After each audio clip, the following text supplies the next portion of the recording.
Good evening, race fans, and welcome to Backfire Simsport TV. I'm Clyde Whiting, and tonight we bring you round 7 of the BSTV GTCC, which, for those that are in the know, is GT3 Racing. Tonight we are live from the, I'm going to call it technical Hungaroring. In the booth with me and on the cameras, it is Mr. Pest Bingham. Good evening. Evening. How are you, Clyde? I hope everybody's good at home as well as Clyde is. Yeah, still recovering from last night's fun.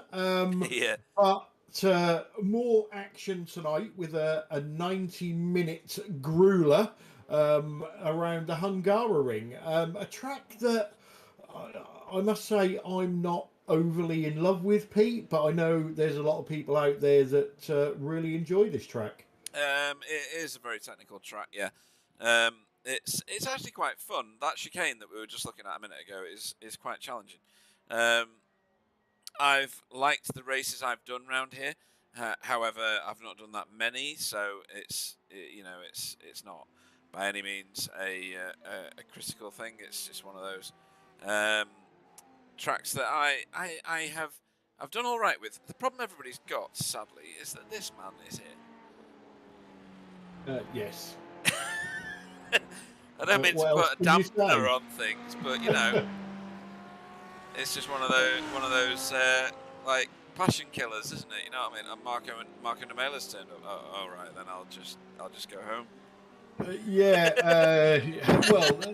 that's not a bad thing actually. No, it's not. Bit of a good link into the points at the moment. So Marco Lamela leads the championship with 4.52. Stephen Walker second, 3.83. Russell Cowell third, 3.56. Teams championship is Spectre 6 letters 739, Spectre 6 number 554. And Mika Esports 543. Spencer McCarthy leads a driver of the meeting with 3 votes. Head-to-head is into the semi-finals. Tony Walker against Tyler Newitt and Adam Wright against Kevin Vimont. And last time out, there was another win for Marco Nemela. We are nearly deep into qualifying. We're coming up on the 10-minute mark. Marco Nemela currently sits on provisional pole with Kevin Vimont second and Stephen Walker in third. Yeah, I've got a very quick question for you, Clyde. What do I do about Kevin's paint? I think I've got 2 paints, one on top of the other. No, I think what it is before the last round, because we've done a lot of modifications to the website, there were a number of paints that the website wasn't accepting. So what I had to do was remove them and then give those drivers the council paint. I then posted on Discord, following drivers, can you please re-upload your paint? And I don't believe Kevin has done so yet. That's fair enough then. Thank you. So that explains that. Yeah, you will probably find Kevin is running with a council paint and his original MIP file. I see. No, that's fine then. I just thought I'd done something wrong. So that's cool. We will continue as planned. For once, it's not your fault. Yay! Although I'm sure you'll find a way to blame you. I am literally doing a one-man Mexican wave right now. First time ever that Pete has not been to blame. I will try and remember to send Kevin another message before the next round. Yeah. But yeah. We've got more drivers. We've got more drivers. We're up to 15. Oh, Andrew Littler has joined. Yes. Yeah. So yeah, up to 15 drivers. I'm currently keeping an eye on Mr. Alan Toon. Who quite funnily today posted on his blurb that he was really looking forward to this 90-minute race in Germany at Hockenheim. Shame he's got the wrong country then. I really hope he's been practicing Hockenheim. I went to Hungary with the company that I worked for many years ago, which you know, but obviously the viewers don't. And when I got there, we went to the Hertz car hire stand, and I said, hello, I'm Pete Bingham, I work for whoever. I've come for a hire car. And this is just after they'd become part of Europe.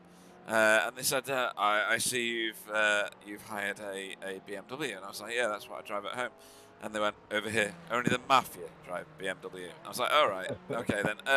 What about Mercedes-Benz? And he kind of looked over his spectacles and he said, over here, only the mafia drive Mercedes-Benz. And I was like, right, let's cut out the rest of the conversation. What can I have? And he went, how do you feel like a Volkswagen Jetta? There you go, fastest car in the world. Yeah.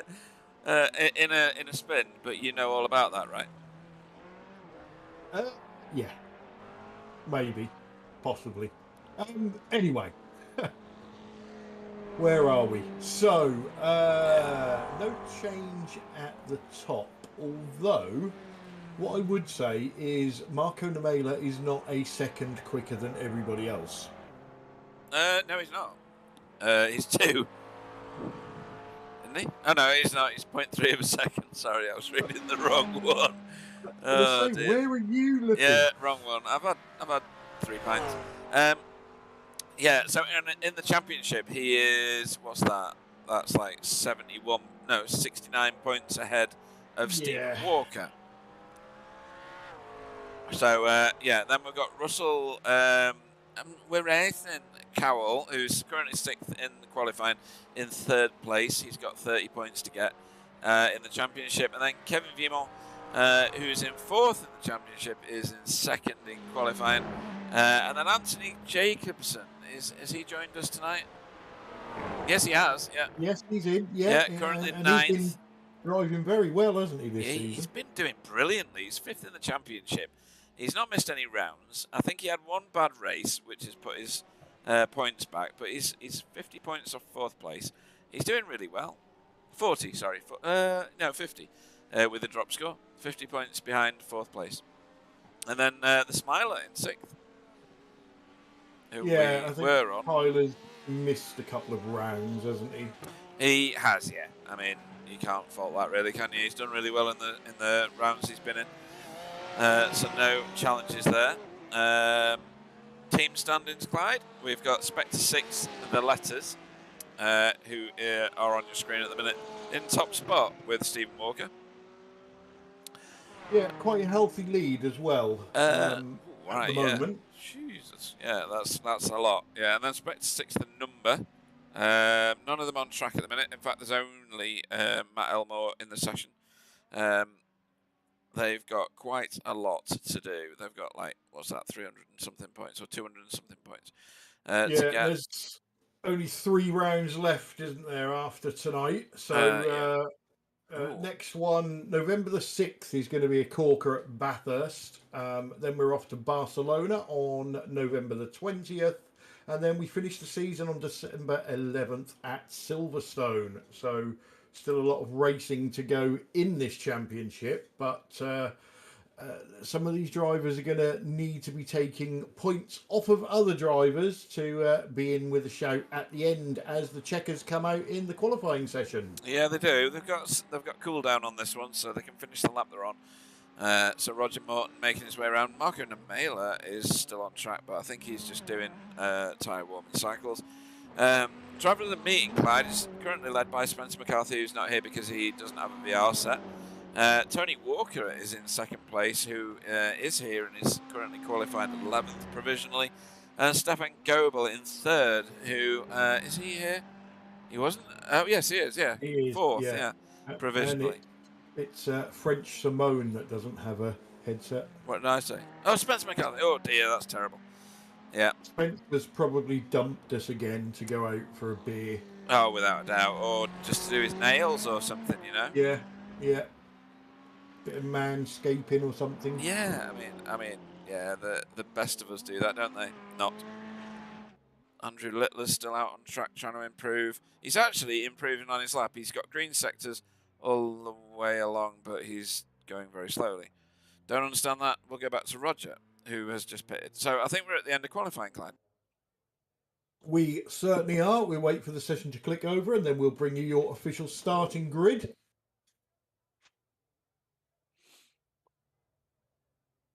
Don't forget, we have a 90-minute race tonight, folks. Cars are not fuel limited, but they will need to stop. And who is the sponsor of this fine league, Clyde? We haven't got one. Have we not? No. Oh, that's just naughty. No, So we sort of anybody brought out? it back in a hurry, didn't we? So Yeah, any millionaires out there that want to sponsor an online league, then we are definitely available. You can easily say that. and as you can see, Pete is also getting good at pressing the right buttons. Am I sometimes. just? It's brilliant, isn't it? So, your official starting grid for round 7. Marco Nemela takes the pole for Glacier Racing. Stephen Walker second for Spectre 6. Kevin Vemont in third for Mika Esports. Stefan Goebel fourth, BTS German Yellow. Matt Elmore in fifth for Spectre 6. And Russell Cowell in sixth for Spectre 6. That was a difficult one. Carl Hardy in seventh for Result Clothing iRacing Team. Tyler Newitt, BSTV Esports Orange in eighth. Anthony Jacobson, Result Clothing iRacing Team in ninth. Roger Morton, Safeguard by Result in 10th. Tony Walker, Spectre 6 Purple in 11th. And Jason Haddington, RWC Racing in 12th. 13th is Sir Alan Toon. 14th is Andrew Littler for Safeguard by Result. And 15th, what happened to Remain? Oh, he I didn't don't set think he time put a in time in. qualifying. I don't think he put Mika a time in. Esport. Yeah. So he's got a challenge, hasn't he, right there? Well, he's definitely on the grid because I can see his pink car.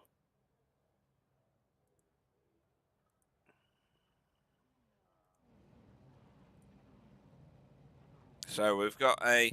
Have we got a full lap? I can't remember.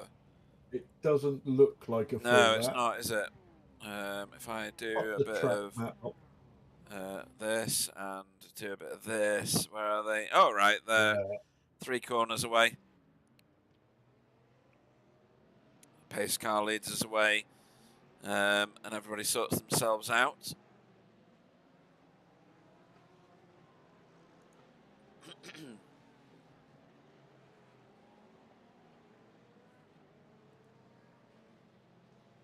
So they all stack up just here, don't they, generally? As the pace car moves back. I expect Marco to go fairly early. I think he'll go when the corner is straightened off. It'll definitely catch some out. Yeah, he's gone now. Yeah, I think that's a good tactic he's used there. A little further back, we've got 3 wide, Clyde, 3 wide. Well, we have. That can't end well, right? Oh, Stephen Walker making a push for the lead straight away. Yes, he has. He's made a dash for the cash. Everybody's made it round, though. I didn't expect that. Yeah, it's a left-hander now, though. So he's going to have to tuck back in behind.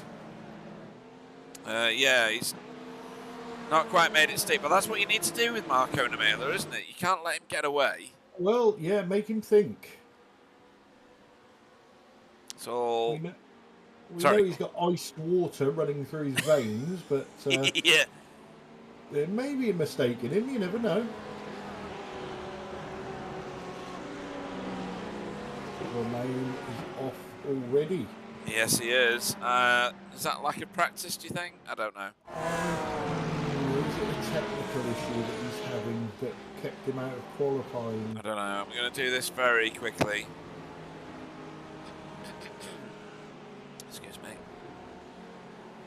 Oh, wow. It's like he forgot where the track went. Yeah, that looked a bit strange to me, to be honest. That could be technical, it has to be said. Marco Nemela in that Ferrari, gapping Stephen Walker a little now, maybe. Further back, through the trees. Russell Cowell in the thick of it, with Tyler closing him down.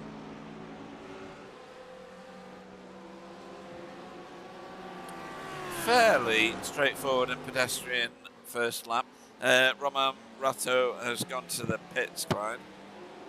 Yeah, that's not surprising. I have a feeling he's got a technical issue going on. Yep.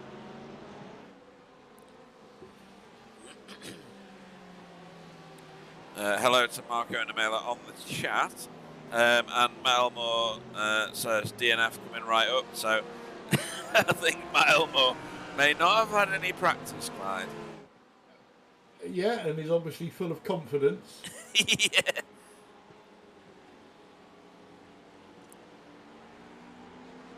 I tell you what, why don't more people drive the Lamborghini? It looks ace, doesn't it?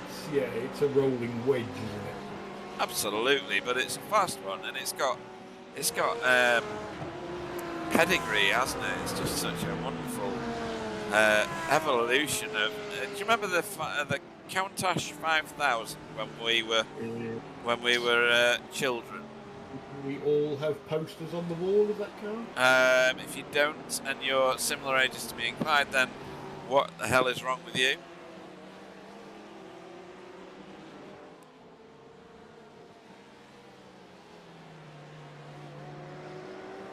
I always remember watching the Cannonball Run, Clyde. Do you remember that film? Oh, what a film. It's legendary. And the two lovely ladies that drove the Lamborghini in that one.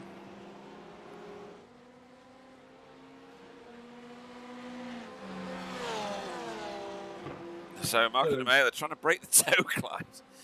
Yes, breakaway by the top three. Yeah, and it's quite a distinct one, isn't it? Because they've got 2.5 seconds over Stefan. This happened last time, though. Do you remember? It was Marco, Kevin, and Stephen, though, that ran away, as in that order, as opposed to Marco, Stephen, and Kevin. Yeah, that wasn't confusing at all. No, not even slightly. I was even confused by myself, so that's fine. Russell Cowell has lost Tyler and has found his own teammate, or rather the other stable of Spectre, even though they look identical to me.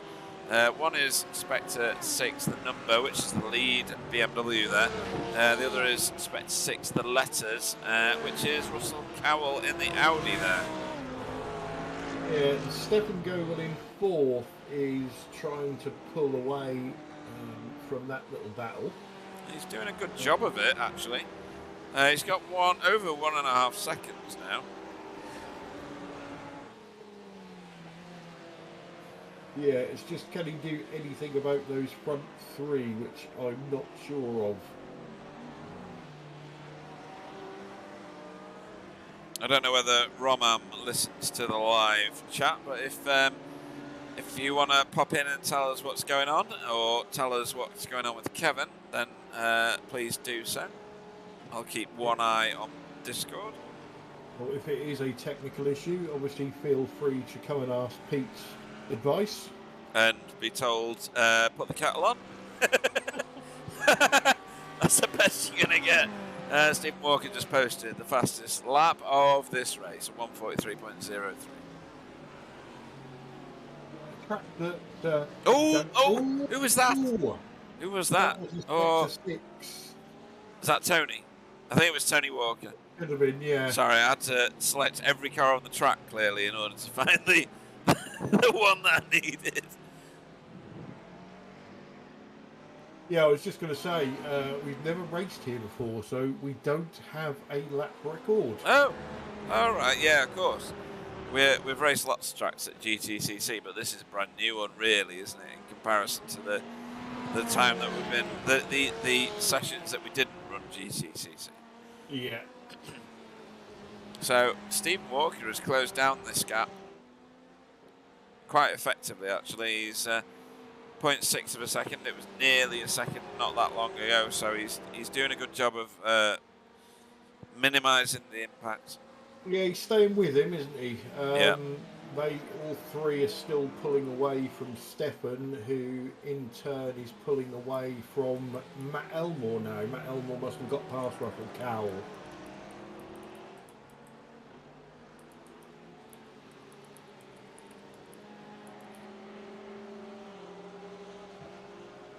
That happened. No, that's how they started, Klein. Ah, right. This is the order they were already in. I thought Russell was ahead of Matt, but no, you're right. BMW is in front, so the BMW must be a Matt Elmore.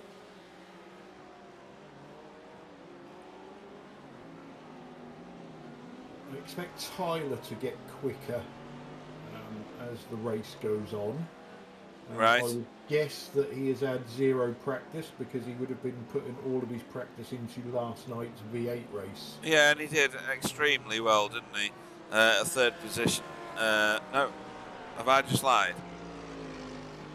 I can't remember what he did now.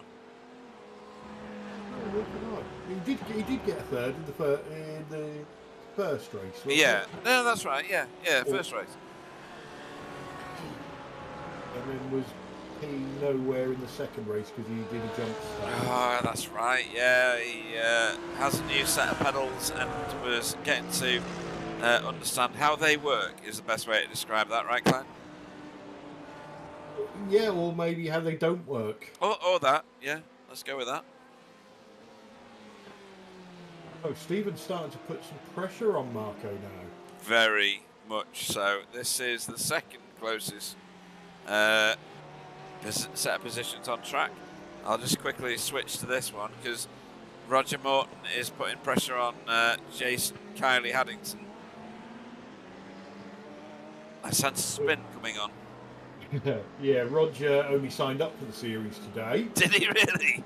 Yes. He's doing all right, then, isn't he? Because he's like 11th. He's only down one position, but doing good. He was very lucky that I was sat in front of my PC at that moment. Is that good timing or good luck? Probably good luck. Yeah, probably. Yeah, I don't really know. I'm usually sat in front of the PC on a Sunday, so. We don't want to know about the rest of that sentence. But have you had cake tonight? Not yet. Oh dear. It is a little bit early for cake. It's like an 8 o'clock-ish thing. Really? Wow. And what are you expecting tonight? Probably a bit of the same as last night. What was that, Bakewell? Yeah, Katie made some Bakewell muffins, so I think we're still finishing them off. See, I do pay attention to what you say. Last night. Custard? Yeah, so I love custard. whether it will be custard or whether it will be ice cream, I don't know. Ah, okay. I don't see there's any room for ice cream and cake, to be honest. It has to be custard or cream for me. No, cake and ice cream is... No, you're a weirdo. Get out. Food. No, leave the booth. It's not right. You lost all my respect. The melted ice cream soaked into the cake. Oh, it's amazing. Now I want cake now. So up front, Marco de Mela looks like he's withstood that bit of pressure and pulled a little gap again on Stephen. Sort of. It's kind of yo-yoing, to be honest. When do we have any insider knowledge on this race or not? None. None. Right. Okay. So 45 minutes then, yeah. Well, yeah, possibly. I think the cars, obviously depending on how they're driven, can go up to an hour, or maybe just under the hour. Are we fuel limited? I can't remember. No, we're not. Ah, right. In that case, yes, we can go just under an hour. Tyre wear will not be an issue if nothing's changed with the tyre model since I last raced GT3 or GTE. And I don't think there's much else to say other than I can't remember whether these cars are the ones with all the aids, as in traction control and ABS, or whether it's just one or the other. They've got both. Ah, right. Yeah, okay. So, yeah, tyre wear shouldn't be an issue at all. Fuel will be, obviously. So Roman regained the track recently, and I mean recently. This recently. And then I think your diagnosis was correct, Clyde, because then he did this. Oh, that looks like a sticky throttle. It does, doesn't it? Actually, you're right, because he did similar in the last crash. That's very sad. So he's obviously got mega problems. Yeah. Okay. And then we had this, not due to a throttle problem, I don't think, but that did look like a stuck throttle, didn't it? Yeah, that second crash definitely did. The first one was a bit weird, but you know, looking at it, if it is a sticky throttle, that would explain the first crash as well. Oh, definitely. All right, everybody seems to be going wide at that corner and it making it look like they've crashed wide. Yeah. Same corner, 3 cars. I'm not 100% sure, but I think that might be a 1X there. Oh, definitely, without a doubt. And a slowdown, I think. So Ramam Rato wins the prize already, Clyde, for the maximum number of pit stops.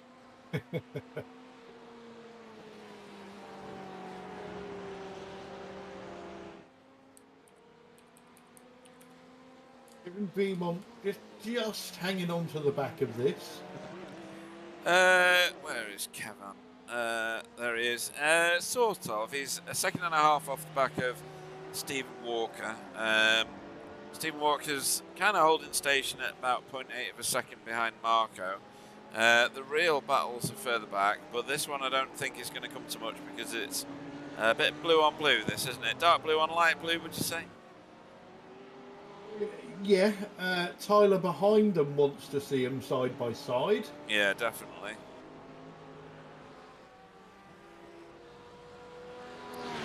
One thing I was surprised at, Clyde, is that this is a very American track, as in none of the corners have names. Yeah, it's all numbers, isn't it? Yeah, and there's things like, and try and hold your stomach together with this. There's turns called 1A, Clyde, and 12A. Yeah, and they're again, that's a very that's an Americanism, isn't it? That's crept into a lot of motor racing because they're not actual turns; they're more like kinks. Yeah. Especially 12A. It's not even a kink. I've just looked at the map. Sorry, I was just bringing it onto my screen. It's not even a kink. That's straight. Oh dear. So we'll go on board here with Russell, and we'll try and show everybody what we're talking about. So I don't even know where we're at. I think we're at turn 10. I think this is no, that's turn 10. This is turn 11. 11. Yeah. Okay. So we're chasing at the minute Matt Elmore. Yeah. 12 is the right-hander, and then you get 12A. Nobody blink, right? Nobody blink. What was it? Is it there? What? What was it? No way. Anybody watching Beverly Hills Cop and Serge will be saying the same thing that my brain is right now. And this is turn 14, obviously. And then we go down the start-finish straight. So we're in the tow here. Leicester men would have already pulled out a move on their own teammate, but not Russell. So into turn 1. And then you will see that is 1A. Where?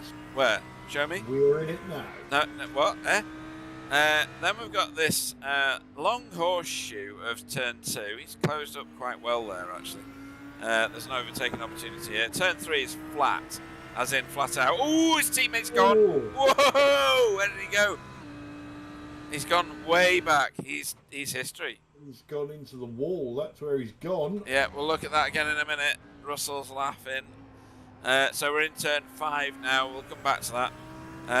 Heading up and over the brow of this hill into turn 6 and 7, which is this chicane, which is really good fun, actually, because you can take quite a lot of curb on both sides. Turn 8 is this left-hander, which is not flat out. Turn 9, very not flat. You have to hold off the gas on that one for a long time. Turn 10 is brilliant. It's a flat out left-hander. And then we're back where we started. So I'm going to give us what happened there with Matt Elmore. Yeah, it looked like he just got on the gas a bit too early to me. Let's go overhead. So, Oh, and a bit of curb, I think. curb, yeah. Curb, and then ended up facing the terrible way.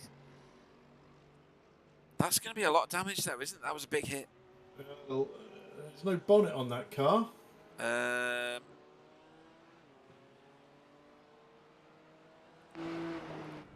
don't know how I get a picture of the bonnet. Oh, no, it is. Oh, yeah, there is. That's yeah. fine. That's fine. Gaffer tape, Yeah, bit of T-cut. Yeah. Sorted.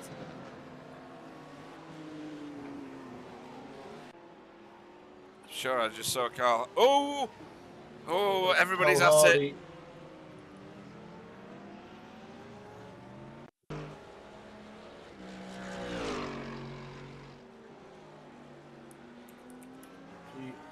Over-rotated on the brakes, yes. Yeah. Is that brake bias or is that lack of talent? I would probably go lack of talent. It's very easy to do in these cars because you're on the brakes for the corner and then you suddenly realise, oh, hang on a minute, I'm still going a bit too quick. You press the brakes a bit harder and then it's gone. So yeah, you could say brake bias, but if you was braking normally, then that wouldn't be an issue. So yeah. And I really do hate to agree with you, but you're right about Tyler. He's lit the wick using those flames from the back of that absolutely beautiful McLaren. Yeah, Look at the fire. Look at the fire, Clyde. More cars need fire. I actually think Tyler could get himself up to 4th place today. Oh, that's confidence. Anthony Jacobson, who we were talking about being very successful, is currently in 7th place, up 2 positions from his start, Clyde.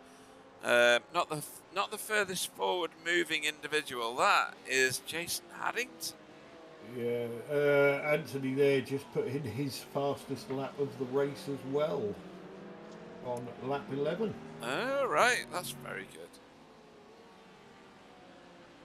Meanwhile, at the front, you know that gap that was nearly a second is now half a second, right? Yeah. You don't know what Marco's doing, do you? No. Marco saving fuel. It's nice to see somebody taking it to him. I don't get me wrong, I do like Marco. He is our very own Kimi Räikkönen with his extremely short answers. But it's nice to see him challenged. And we know, I like Stephen Walker as well, and we know what a fantastic driver he is. So it's not surprising that it is Stephen that's challenging him. And I'm sure Marco will appreciate it as well. Everybody dreams of running away into the distance and not having any troubles. But although you win the race, it can be quite boring. So I'm sure he will appreciate a fight. Oh, yeah, unless absolutely. he comes second. Well, yeah, then he won't appreciate anything. But yeah, he is very Kimi Räikkönen-esque as Stephen Walker pulls within 0.4 of a second of him. You have to word your questions quite cleverly, don't you? It's like when you learn management for the first time and you learn about open and leading questions.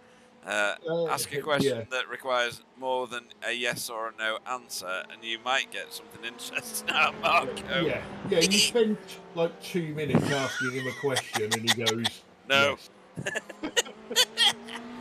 It's brilliant. I love Marco. He's so talented, isn't he? And he knows all the technical pieces that put the puzzle together as well, which is what I don't. So often relying on him for information. Back here, sorry. Yeah, sorry, Marco's very difficult to beat tactically as well as talent. He also likes the same music as me, which makes him a legend, obviously. You never sent me that thing yesterday. Oh no, I didn't. I'll do it now. You just talk. I'll find.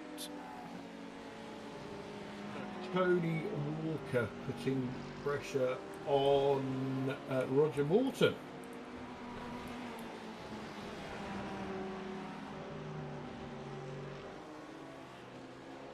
Yeah, and doing a good job of it as well, to be honest. Yeah, Jason Haddington managing to keep clear of these two at the moment.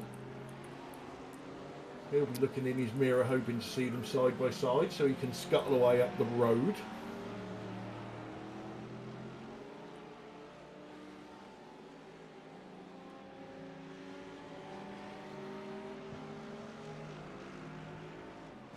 Carl Hardy is behind these after his spin. He can see 3 positions in front of him. Yeah, I mean, he's got a lot to go for there, hasn't he? Because he was obviously way further forward than he was originally.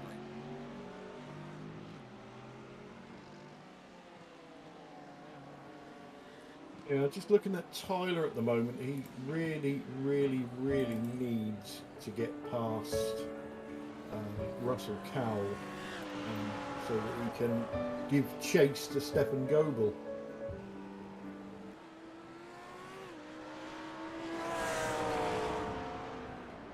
Yeah, I think the old Audi is a decent car this season. Yeah, much better than it's been previously, that has to be said.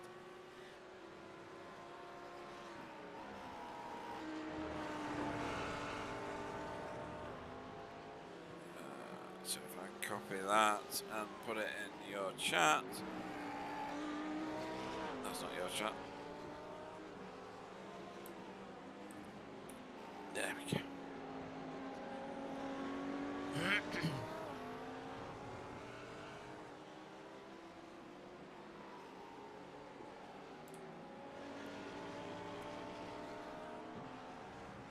I think that so the Audi's based on the R8, isn't it?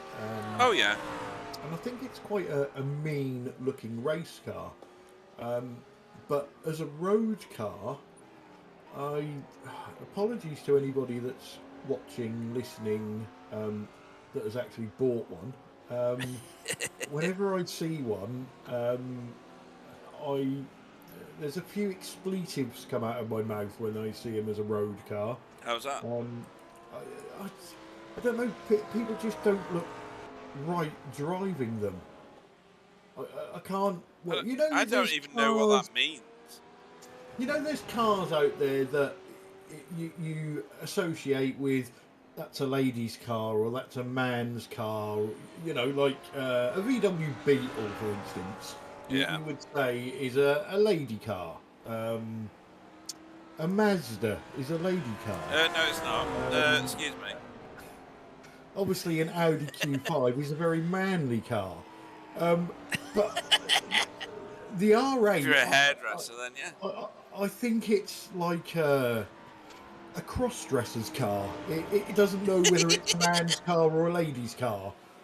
I don't know. I've had one pull up alongside me, and I've been a pedestrian, and I've thought, what's that down there? And you look down, and there's like a V10 monster sat beside you. The engine in it is It's phenomenal. amazing. It's amazing. Yeah. Is it the same engine as the Lamborghini, or is it different? I can't remember. No, They are in my subtly brain is different. saying it's, Yeah. It's the same build, but yeah, maybe arranged differently. Yeah, I think it's out of the same stable. Let's put it that way. I'm sorry, I'm focused back on these guys because they are very, very close.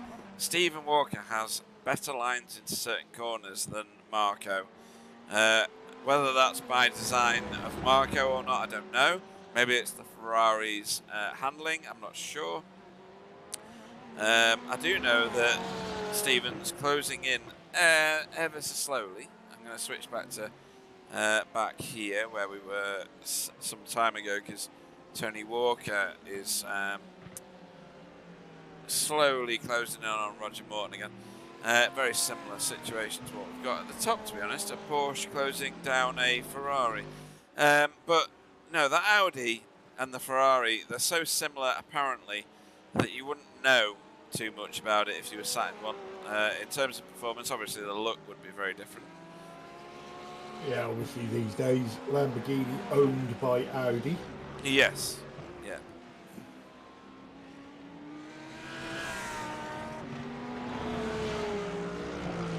And then I tell you what, though, if I was offered one for free, I wouldn't be turning it away either. Oh of no, definitely not. But I would probably sell it and get something else like what, Q5 Sandero. What did you just say? I was too busy laughing at you. What were you going to ask? I would swap it for a Dacia Sandero. Of course you would. Or even a Duster. Or even a fleet of them.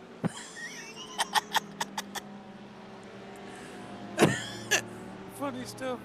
That's class. So what about the McLaren then, Pete? What do you think to the McLaren? I love the McLaren. I enjoyed racing it. Who's in the McLaren? Let's see. Tyler's in the McLaren. He's the only one in the McLaren. I enjoyed racing it in the times that I was doing GT3.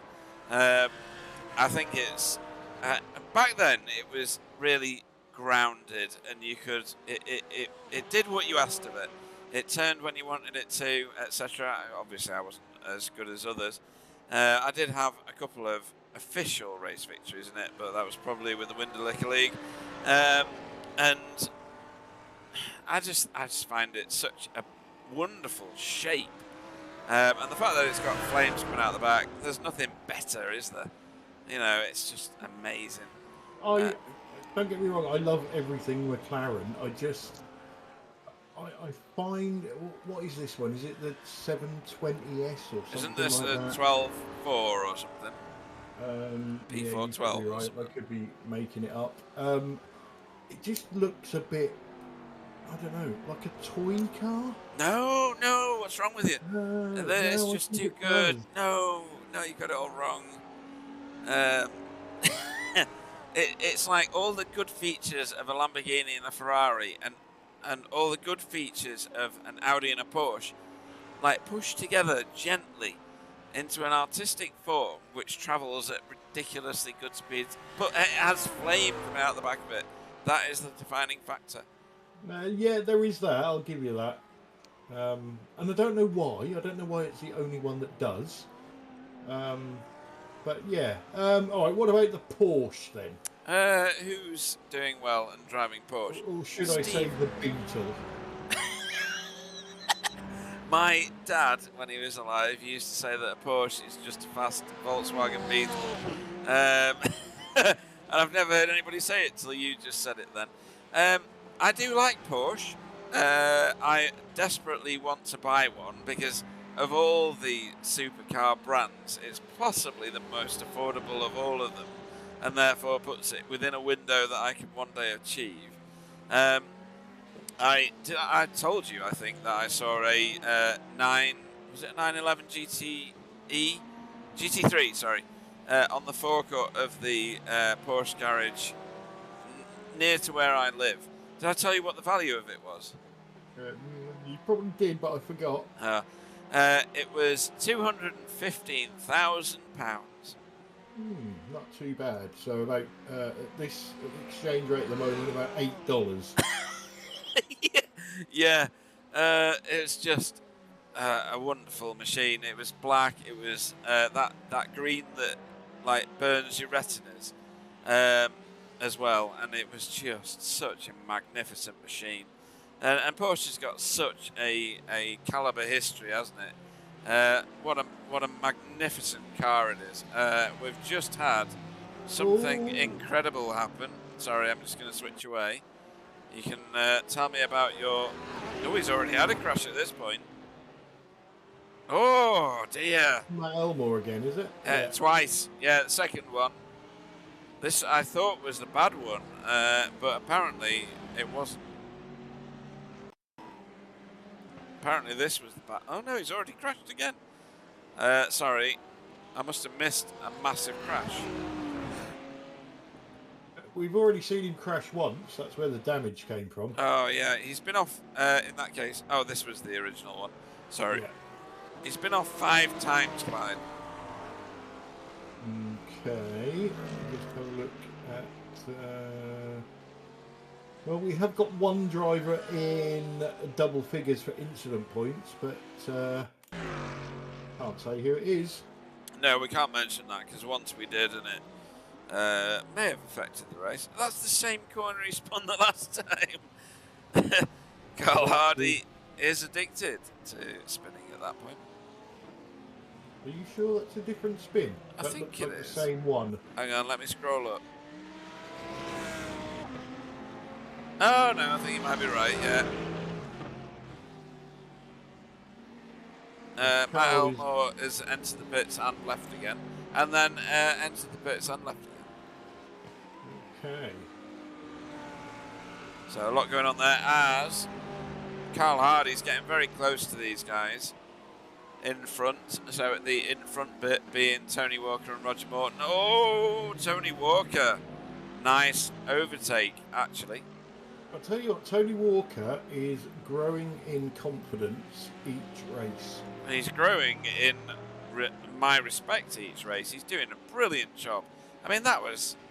Oh, it was opportunistic, but it was very, very controlled. Carl Hardy's hang in on, the Carl pits. Hardy. Yeah. So,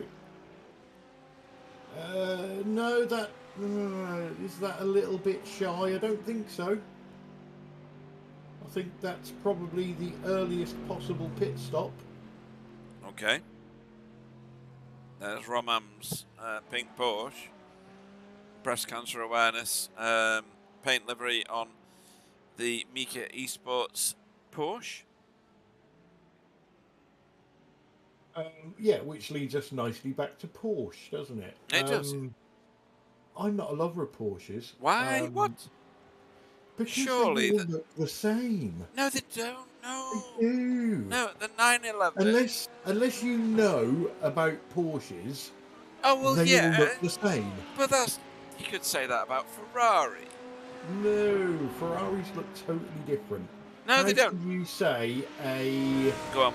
Ferrari F50 looks like any other car on the road? If Even you'd an said F40. Testarossa just then, I'd agreed with you. I'd have agreed with you, but I'm not sure. Porsche refuse to change the shape of their race car. Because they got it right the first time. The only different one is the P1. Well, obviously, that's a Only because concept car. It's a that's because they had to change it. If they could have got away with it, they would be running this with a P1 engine in it. Oh, that's hilarious. It would have been in orbit if they did that. That's all that downforce from the P1 liver. Oh, never mind. Anyway. No. Lamborghini has very distinctive changes, but you know when you're thinking about the Diablo versus the Countach 5000 versus the Huracan, they're subtle. I do get what you're saying. The Porsche overall shape is very, very similar from generation to generation. The electric Porsches are very, very different. Have you seen those? I think I may have seen an advert for one. But, Right. I think the main Yeah. electric one is called the Taycan, because I think it's Taycan all your money. But it looks fantastic. And you wouldn't know that it was electric just from the look of it. You know, like some of them look very electrified, you know, in inverted commas. That one's very, very, what do you put? Discreet in that word bracket. I don't know. I like Porsche. I don't care what you say. All right, the Ferrari then. Right, so who's in the Ferrari at the minute? Roger Morton and Marco Mailer are in the Ferrari, so you can't argue with the speed, can you? There's Roger and the Result Clothing iRacing team livery. Oh, Safeguard, sorry, livery. And then Marco Mailer in the Glacier Racing livery. I like this Ferrari that was on the screen the least, funnily enough. I liked the Ferrari that Magnum PI drove. What was that one? I used to know this. Yeah, I can't remember. I thought the Testarossa was the most disgusting thing in the world ever. I loved the Diablo. Oh no, that was a Lamborghini. What was the Ferrari version of the Diablo that was at the same time? Oh, I can't remember. The Magnum was the 308. 308, yes. That's probably my favourite of all time. Probably, you know, timeless in its look.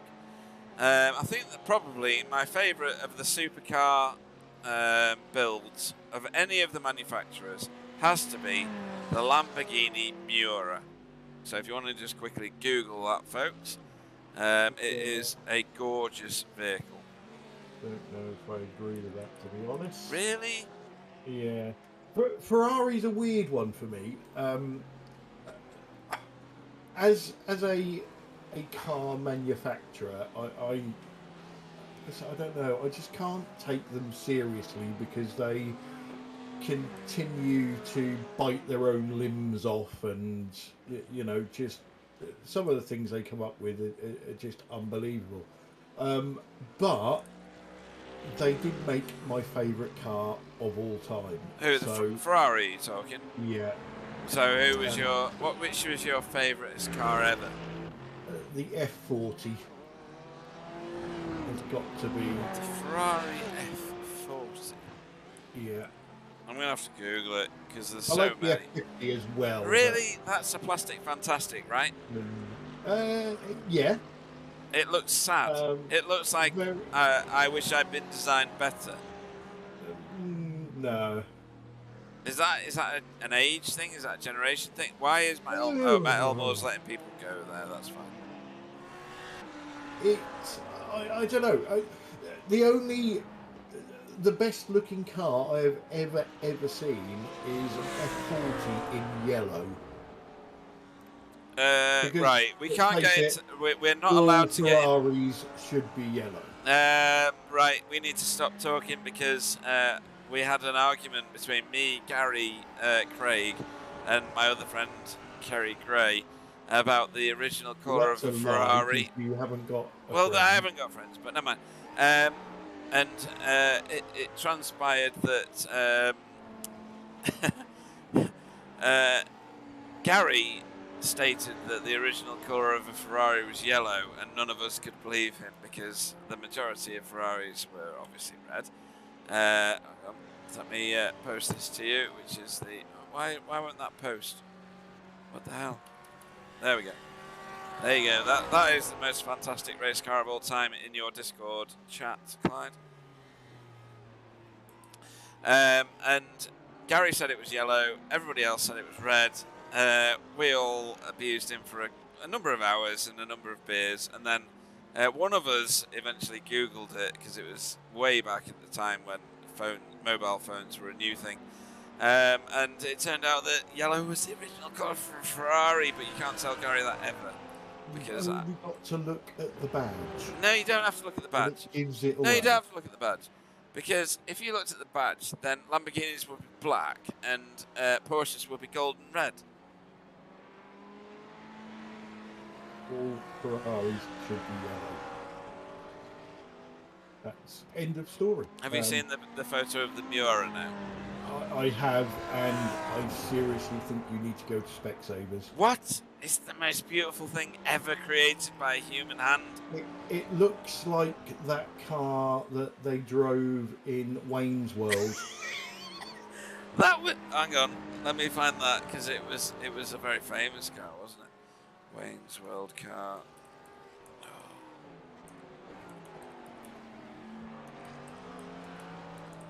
It was called something like the Pacer. It was the AMC Pacer. There we go. And it's 90. identical. That's not even nearly the same. When are we doing the next Poopcast? As soon as I get time, we should do one on cars. Yeah, we really should. Yeah. Yeah. We could probably that talk will all cause some night on arguments. this. Yeah. All Aston right, Martin's signet would come up many times. Yeah. So what else have we got?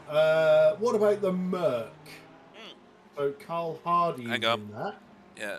If I can work my mouse. Right. This thing is. It's dominating, isn't it? It's 6 miles long, 3 miles wide. It takes you, when you're overtaking one of these, which I have done, believe it or not, you're thinking, well, surely this car's got to end at some point in the future, because you feel like you're overtaking it for an hour. It sounds beautiful though. For all its fault, the faults I have with it, in the fact that it's got the longest bonnet in the world. It takes forever to overtake, even though Marco just proved it wasn't because he's pulled out of the way. When you go on board with it, it's an absolute monstrous sound.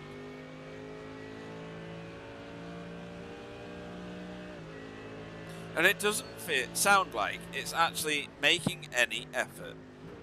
I think I've said this before in another broadcast. Yeah, see, again, I'm a bit controversial here. Oh, what are you going to say? And it sounds daft because Mercedes dominated F1 for a long time. Yes.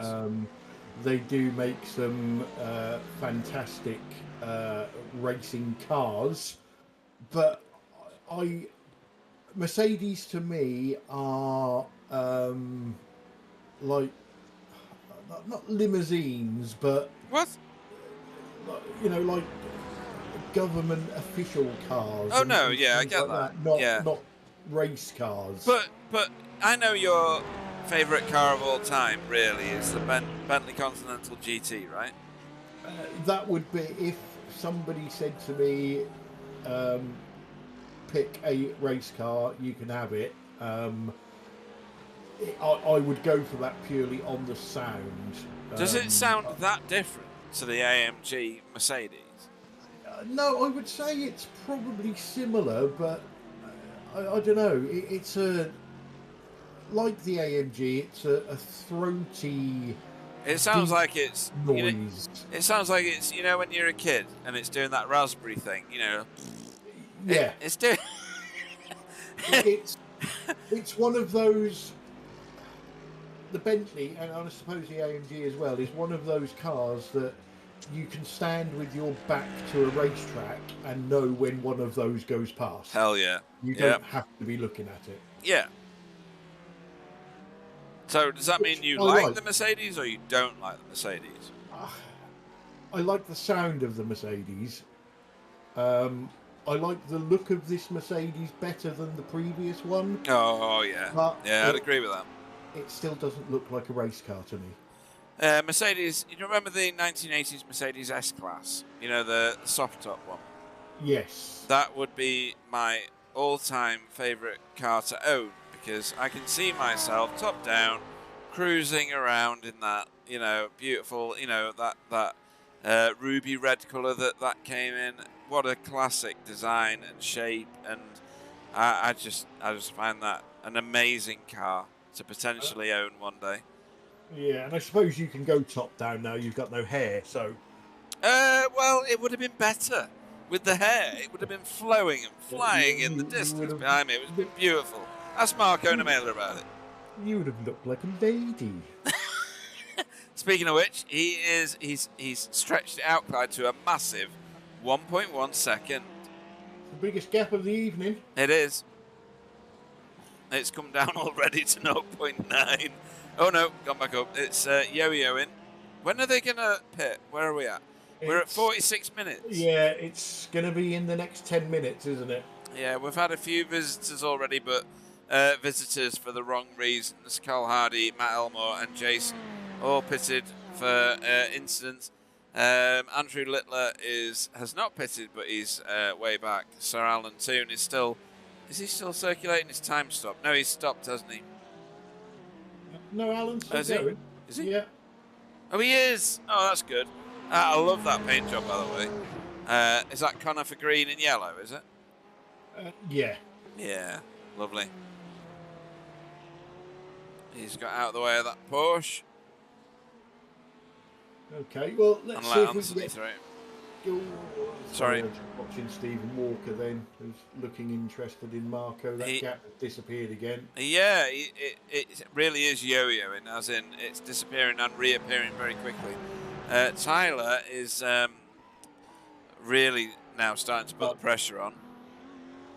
Yeah.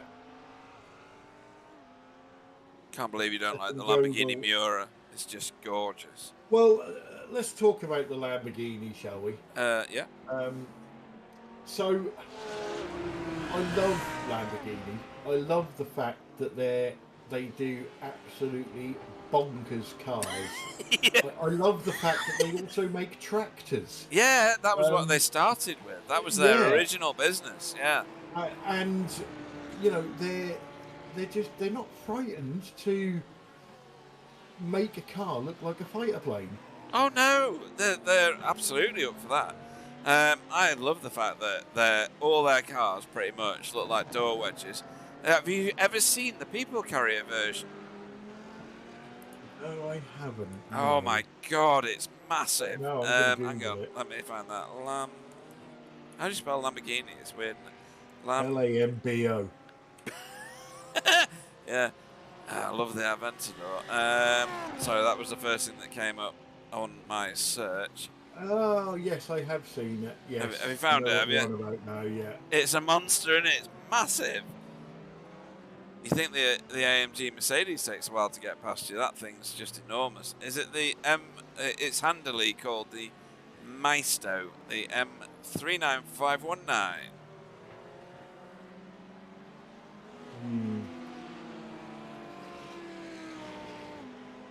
Looking at some of them though, they are such stylish cars, aren't they? Yeah, unless you look at something like a Lamborghini Genesis. Hang on, let me just do a bit of Googling. Genesis. That sounds like it should be good. It's basically a people carrier with a 5.2 litre V12 in it. Oh my god. Oh, that's horrendous. I mean, yeah, that's bad. Oh, it's got gull-wing doors. Yeah, yeah. But that's what Lamborghini do. Yeah. You know, they... I think they're a bit more sensible these days, now they're owned by Audi, but when they were independent, they just used to draw things and make them. Yeah. Oh my god, that's just awful. Look at the guy in the picture, he's smiling, that's fake. That rivals, it doesn't by any means depose. Oh, look at Stephen Walker getting closer. It does not depose the Aston Martin Signet from being the most horrendous car of all time. But this is pretty close. Yeah, the Genesis goes back to the days when Lamborghini were owned by Chrysler, so that probably says a lot. Yeah, I think it says more than enough, if I'm being honest. Right, so where we are? We are Marco Namela getting lots and lots of pressure from Stephen Walker. We've seen this before already. And whether he can actually do a move on him is yet to be seen. We are getting into pit lane window because Carl Hardy has pitted, Matt Elmore has pitted through duress, as has Roger Moulton, Jason Harrington, and Andrew Littler. No, sorry, Andrew Littler has not.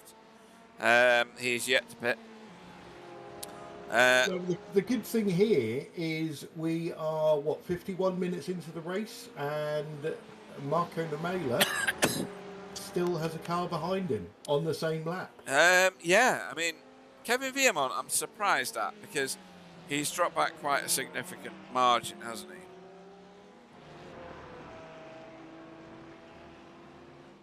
he? Or has he? No, he hasn't. No. Yes, he has. 12 seconds. Is it?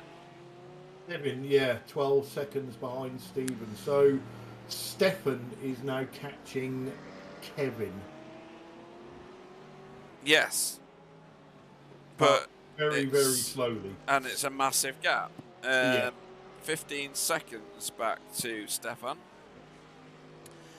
I'm trying to look through the event tracker, and I can see nothing significant for either of them, which makes me think that the top two are just head and shoulders ahead. Yeah, this is just pure pace. Yes.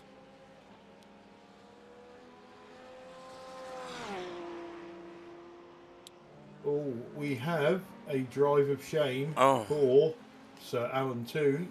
Really? Wow. Let's have a look. Oh, not yet, maybe.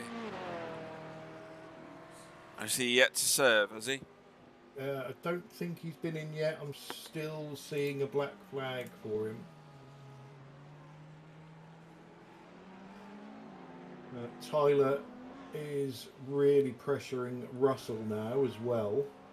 He's been closer than this, funnily enough. I've been very keen to keep my eyes on the times. He's... I don't know whether he's going to wait until the pit stops. I think he's been sat there for a while, possibly saving a massive amount of fuel. And we'll do it in the pit lane rather than do it on track. It's safer, obviously.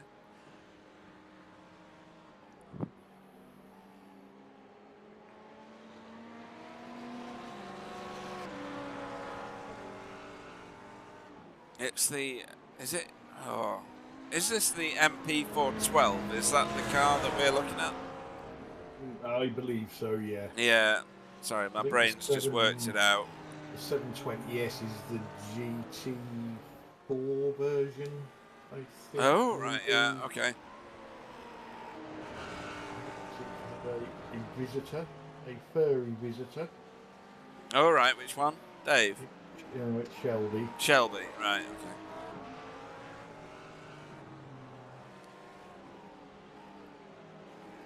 I do find it funny that you called your dog Dave, because they just... Hello, Dave. Proper name. League of Gentlemen stuff.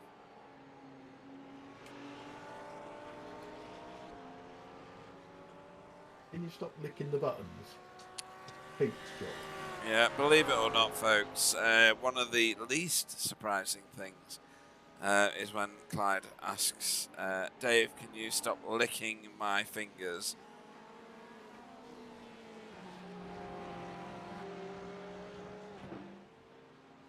I think maybe we get our heads together and come up with a Christmas special poopcast where we do our top 5 and worst 5 cars of all time. Oh, yeah, that'd be brilliant. Yeah. And that would keep people talking and arguing for years. Years. That will never go away. Are we doing the race of champions with wags and girlfriends? Or wives and girlfriends, sorry. Hopefully, yes. Yeah. I haven't put any planning into it yet, but there's plenty of time yet. I think that needs to happen. I think you and I, need to commentate on it from start to finish. Obviously, you'll likely get divorced before the end of the race, but I think it's a worthwhile exercise. Oh, Tyler, closing in. Sorry. You haven't got a wife, girlfriend, boyfriend, or husband at the moment. You've got a couple of months to get one. Yeah, absolutely.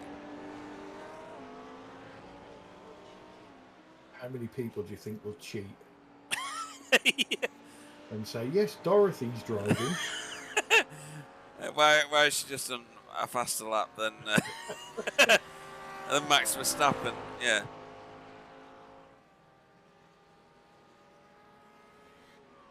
But yes, we shall do a car special Christmas poopcast. Excellent. So if there are any cars for the woohoo list or the poo-poo list that you want us to look at and see if they will get into our top or bottom 5, then let us know. Am I allowed to vote for the Aston Martin Signet 5 times or not? No. Oh. I think it was actually a very good car. What? You've seen it, yeah? Yeah. It's vile. I bet they're worth about £40 million now. Yeah, they are. Yeah. Proper collector's item, because nobody ordered one apart from one sad sod.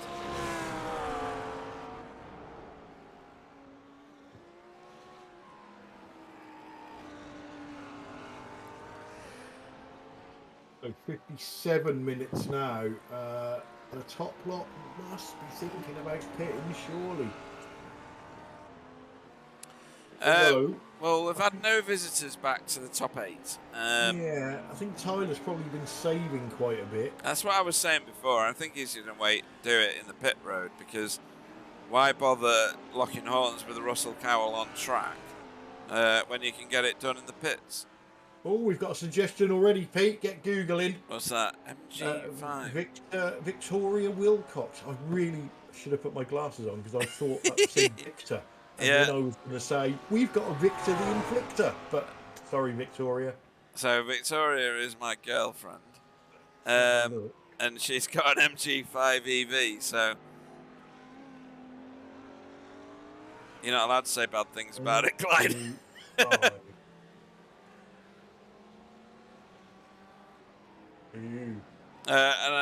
Well, you can see it's my girlfriend because she's just said that the Mazda 3 is bottom of the list. All Mazdas, to be honest. No, what are you on about? I like the MX-5. Well, yeah, the Miata, yeah, it's just brilliant, isn't it? I'll have to buy one of them eventually, once I win the lottery.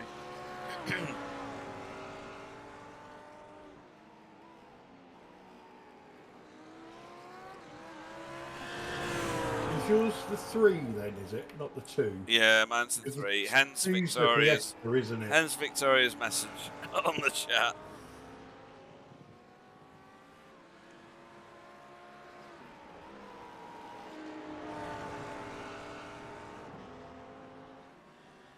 I was going to say you really should start some training with Victoria for the WAGS race. Well, it had already started, believe it or not, round Ilton Park, but you're probably better off without that, to be honest.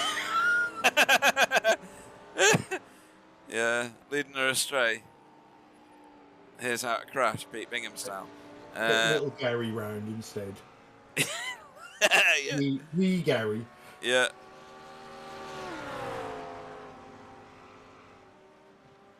I think we've had one of the top 8 pit. Yeah, we've had Carl Hardy pit and Tony Walker, Matt Elmore, who's a crasher, Roger Morton, and Jason Haddington. Yeah, we're coming up on the hour mark now. They're leaving it quite late. I don't think we've had a GC3 race where they've pitted as late as this. Have we? Yes. To me, that Marco Lamela possibly hasn't been going flat out. We've not had that before either, so I don't believe it. These two, whilst the cameras have been on them for a very long time, they're boring me now because they're not overtaking each other. So we'll go to the leaders. So Marco Lamela is still being haunted here by Stephen Walker.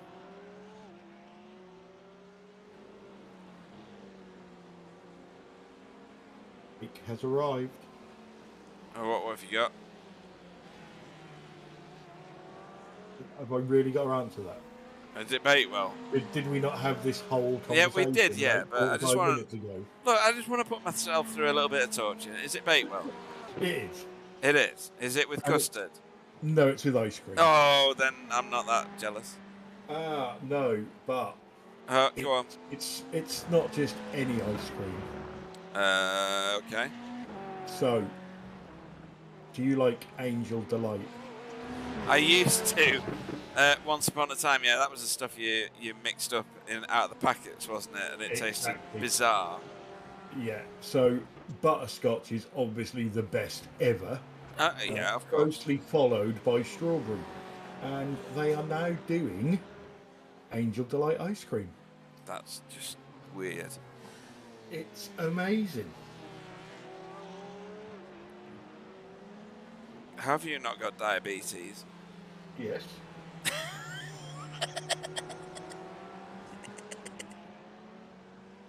You just take extra tablets. Oh, hang on. We've got second place, Stephen Walker into pit road.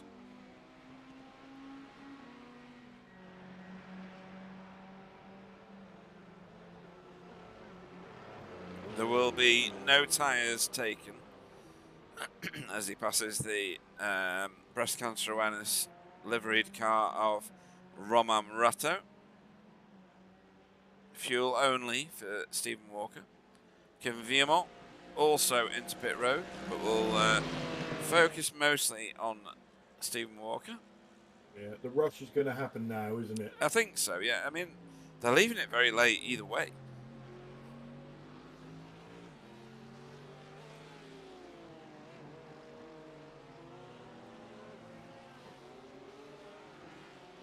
Oh, by the way, Victoria is one of the most competitive people on the planet, so the wives and girlfriends race will be hilarious either way, Clyde. Well, you know, it will be nice to have somebody sat in your rig who is competitive. You're very, very cheeky, it has to be said. And given the fact of what she said on the chat, chances of her reaching the pedals on my rig are highly remote. So Tyler Newitt and Russell have pitted at the same time. Feelings are that Tyler will have saved more fuel than Russell. And he has. Oh, I'm right for once. Twice in the same race. Oh, I feel so good about myself. Yeah, shots fired. Victoria on the chat.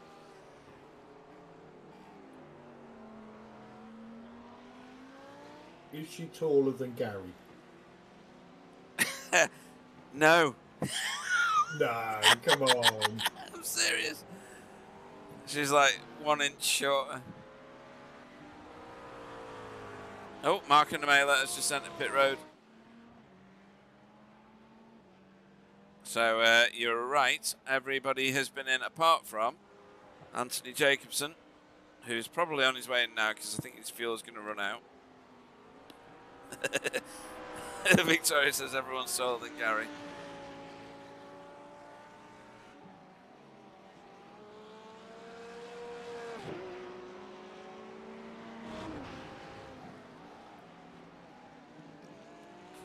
Excuse me.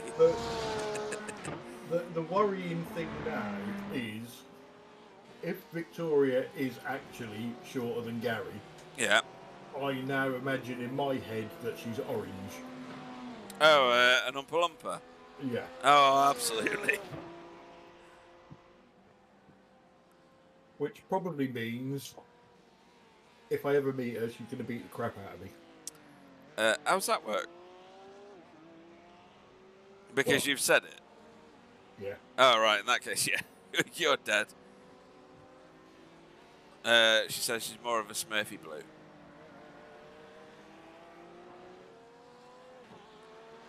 Anthony Jacobson, last to visit pit road, or I thought that was the case until I saw that Andrew Littler had already entered the pit lane. So that's everybody, Clyde. The full field has been in. Marco Nemela has come out, and he is 1 second ahead of Stephen Walker.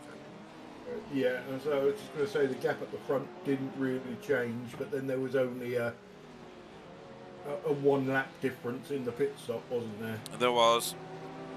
Marco Nemela dispatched Matt Elmore about Marco very quickly, as did Stephen Walker, obviously, because it was his sister team that he was overtaking.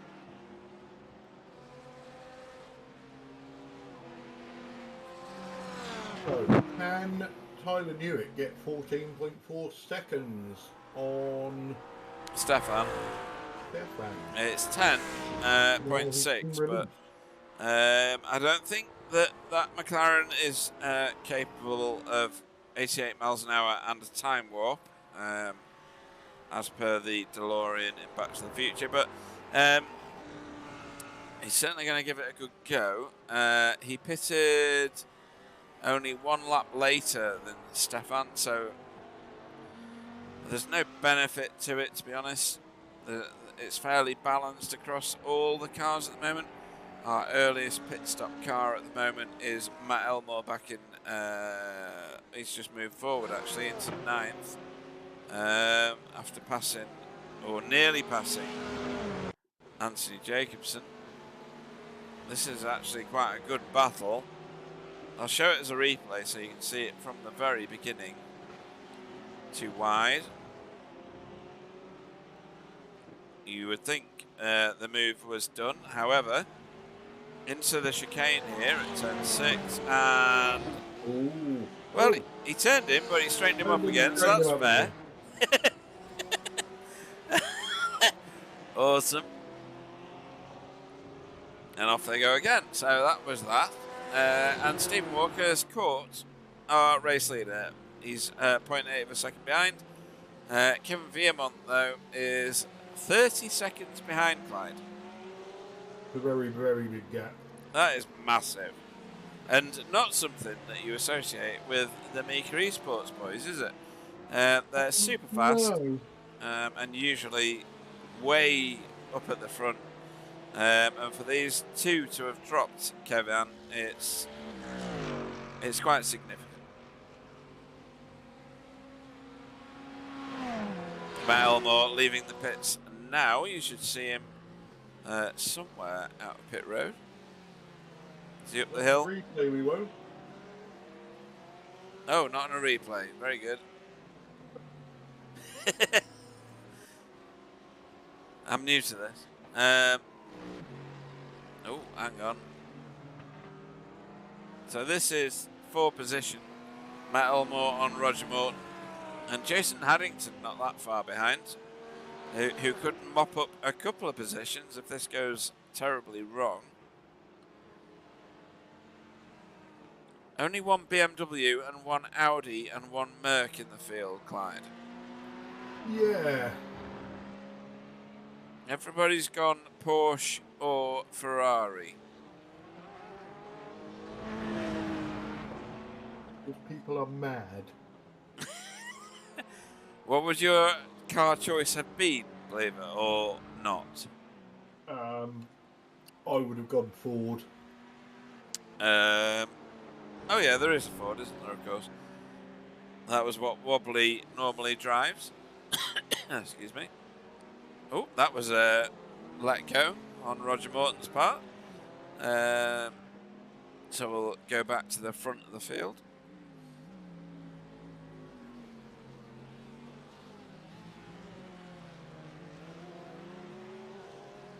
Would you have driven the Ford because you considered it competitive, or because it's the GT40?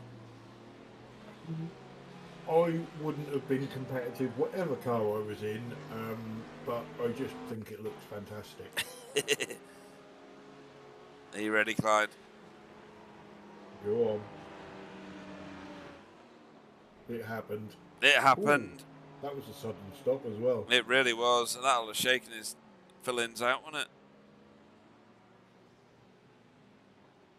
I think he's cheating himself there, because that car's got to be at least 2 foot shorter than it was.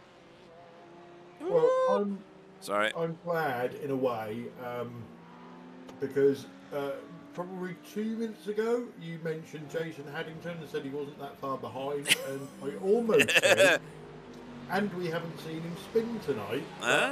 It was either say that or have another piece of cake, so I had another piece of cake. Of course you would. Why would you not?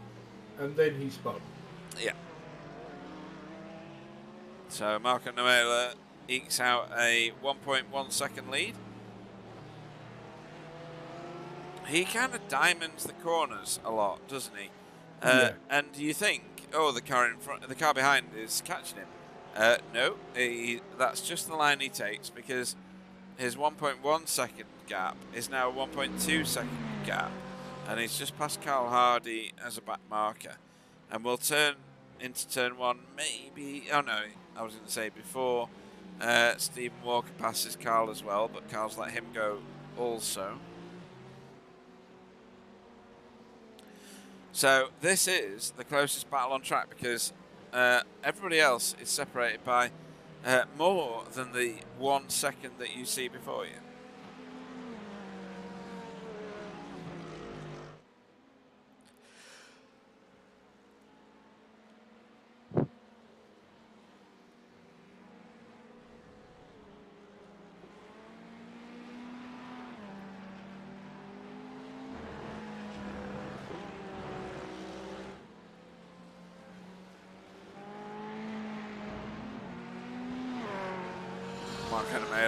Looking very calm and calculated through these corners.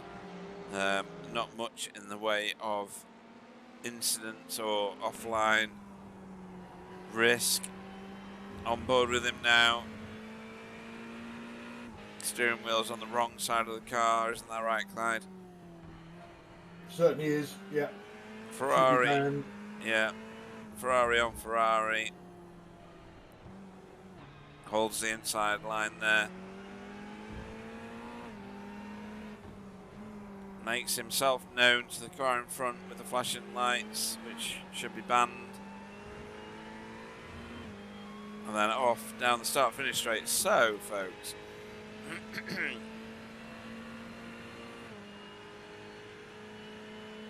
So, turn 1, quite a sharp corner. You don't want to go in too hot into here, otherwise you'll be out there in that grey stuff, which looks like tarmac, but it's not. Excuse me. And then you got this horseshoe turn here. It's quite a steady, gradual second gear up to third and gun it through this right-hander up the hill here. Through what is the end of sector 1 and into turn 4 there. You see a lot of cars who don't practice disappearing off to the right there. This is turn 5 and it goes on for quite a long time. And you don't want to run out into the bit beyond where Marco just was, because that is actually gravel. Then there's the chicane, which I quite like this one. And then off the gas into turn 8. Turn 9 is a right-hander, which you need to be off the gas as well. He's kind of ploughed through that a little bit too much, but never mind. And then through turn 10, which is flat out, into turn 11, which is not. Then we're heading towards turn 12, which is a 90-degree right-hander. So you want to be off the gas and into second gear early. Take the curbs as you can. This is not turn 12A, regardless of what Clyde said. Into 13, which is a hairpin. And then on the gas, past the pit lane entry, and into turn 14, which is a wide hairpin, and then onto the start finish straight. And that's where we started, Clyde. Yeah, we see Marco gap out to just over a second, didn't we, after the pit stop? It's currently just under a second. Tyler Newitt has taken a very small amount out of Stefan. Well, that's actually quite a bit, but he's going to need to do a whole lot more in order to make any difference. Yeah, he has 6 time tenths, with that is. Yeah. 15 minutes to go.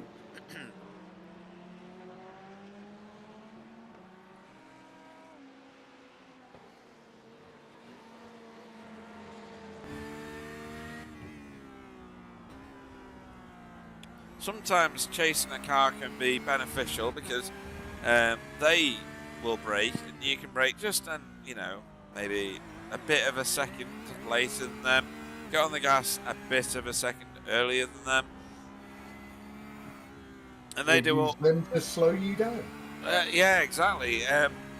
It's one of those false positives that you get, where you're using them as a barometer to your own performance, and then once you get within a certain distance of them, it actually inhibits you, doesn't it, Clyde? You're closing too quickly on them. You're not getting on the gas as quick as they are, and it works against you. Yeah, the other thing we see quite often as well is known as target fixation. Where the car that you're following goes totally wrong and ends up off track, and you are so concentrated on them and not the track, you end up going off with them. Yeah, and we see there that Stephen has done a sorry, a lap, 0.2 of a second slower, and 0.2 of a second is massive in a car like this. These cars go very quickly. I don't doubt he will close in across the course of the lap from 1.2 seconds down. He's already 1.1 and closing. It's that ability to. I mean, this is, well, in certain cars it's flat. It's only just a lift in this car. This is a massive lift around here, but he's 1.1 seconds again, up to 1.2. So over the course of the lap, he is dropping off. Whether that's to do with tyres, car performance, the Porsche is a fairly stable car. That was a lot of curb, wasn't it? Was Marco very wide there? He was, but he's gained time.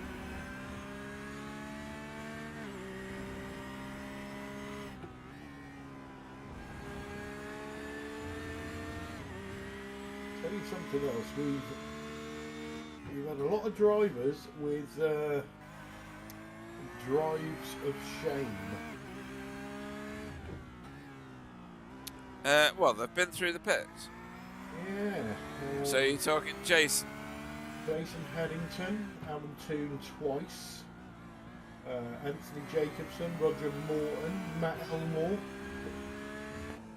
My SDK does not show any of that. Isn't that weird?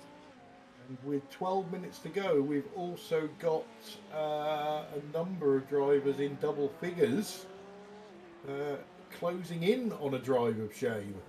So, Hungaroring, I mean, it was always notorious for people picking up incident points, but not as much as the old Spa used to be. This one, however, seems to be claiming them. We've seen a few people wide on particular corners. As Stephen Walker closes down to a second again, or under a second just. So we'll have to see how that goes. Yeah, incident points, Clyde. Hungaroring's got a league before this. Was it Alt F4? Yeah, could have been, yeah. Yeah, where we ended up with lots of incident points for drivers. It's definitely one that you don't want to be too far off the racing line, do you? Because it punishes you. Just picked up a drive of shame. Who has? Sorry? Andrew Littler. And has Roger Morton done the same? I think Roger's already done his, or this might be him doing his. I think it is. So, yeah. People are getting caught out here, and they're not in crash incidents. That must be off tracks, Clyde. Yeah, off tracks. We've had a couple of little spins, haven't we? Yeah, he's doing some tyre warming. Don't know why, but never mind.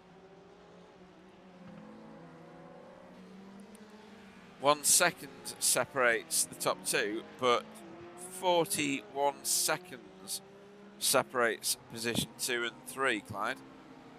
That's massive. It's immense. It's immense. On a track where one lap is 1 minute 43. Oh, wow. Oh, sorry, it was just someone letting them go. Andrew Littler, actually.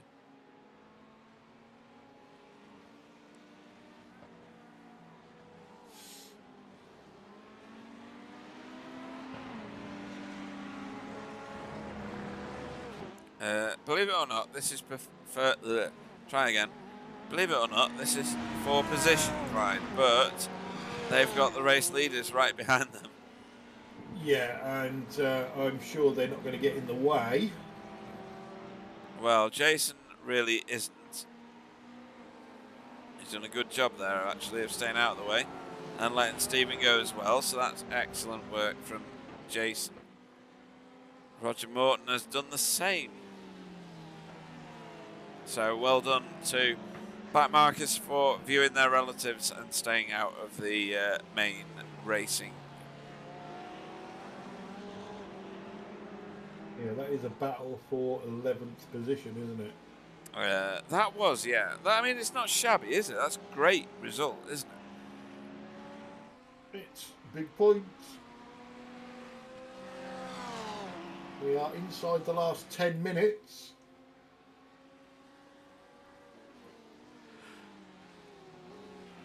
Let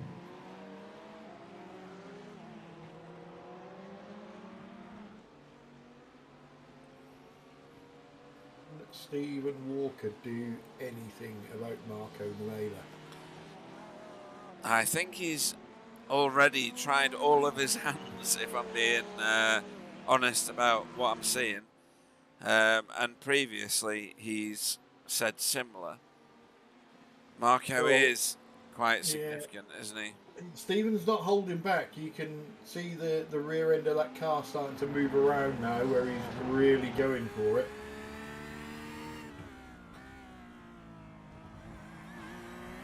Let's jump on board with him and see exactly what it looks like from the driver's perspective again.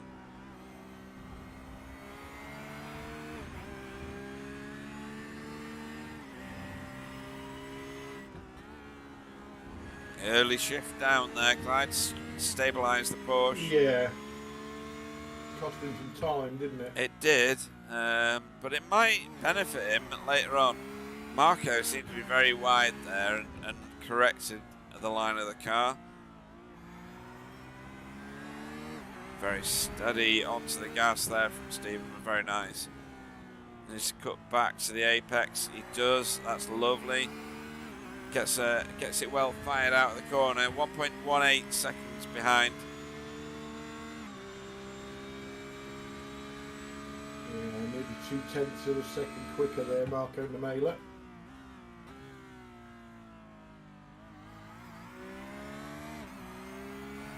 Marco very wide. He was very wide, but he made time. Yeah, he's just pushing the limits, isn't he? And continuing to make time. So yeah, he is.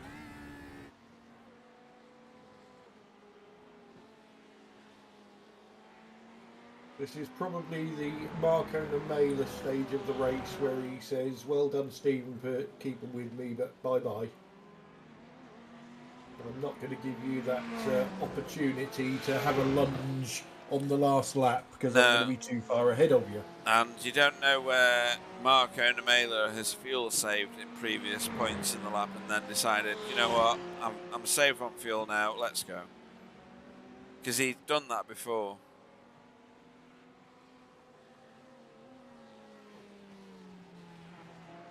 "45 seconds back from these two to Kevin Viemon now. So they are literally galloping away from the rest of the field, Clyde.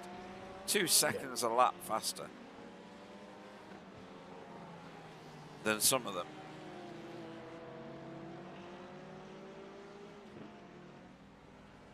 It's phenomenal, isn't it? An entire second faster than third place Kevin Viemon.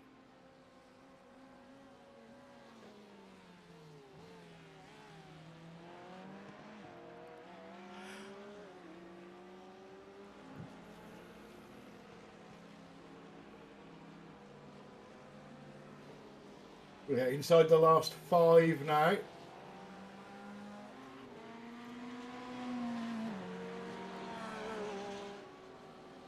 And I can tell you there's a few drivers out there that need to stay on track. Are they pushing that bubble a little too much, are they? Yeah. I think there's a few points on the track where Jason's just been through, where cars routinely go a little wide. Here, where he's just been through, which I've ended up picking quite a lot of 1Xs over the couple of years that this track's been available. You can easily pick up 1X through the chicane, and Jason going very slowly through there, or very carefully through there rather, so that suggests he's either already been through or is due another one. This turn seems to have caught out a lot of people, and the car in front, Roger Morton, was very wide through there. Again, same for this turn. I think it's easy to pick up at turn 11. We're into turn 12 now. I just think it is anyway. Yeah, it is. That's apparently 12A, but who knows? And then I think it's safe for the rest of the lap. But there's so many places where you can pick up, 1x or 2x per lap, and you think initially that's fine. But when you're doing 51 laps, Clyde, that counts up pretty quick. Oh, it does, yeah. Like you say, it's a very easy track to pick these up. And even at this stage of the race, you get a drive-through penalty here.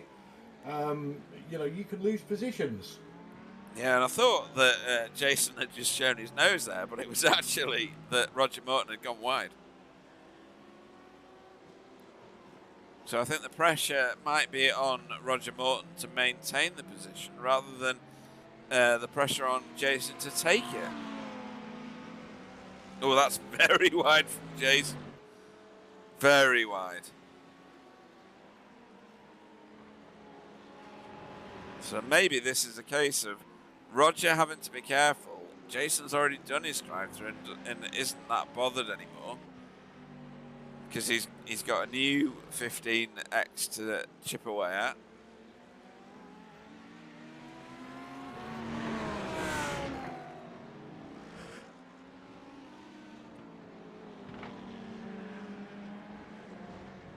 We currently have 5 drivers now on 14 incident points. Ooh, how many? 4 drivers. That's tasty. You'll have to tell me at the end if Stephen Walker is one of them or not. We did say it once, didn't we? And regretted it. Yeah. Oh, Jason's closing again. That is a super wide line from Roger Morton.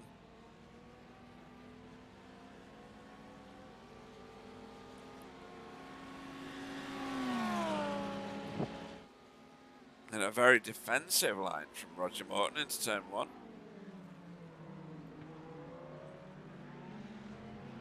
Oh, and Wrigley. This could be it for Jason here. He's taking a very wide line for a cutback. Get on the gas earlier. Didn't work for him. Oh, wow. Roger Morton nearly had to pay to get back in. Oh, and there's the first one. Stefan Goebel. That's going to cost him a position. Oh, drive of shame. On the white flag lap as well, Clyde.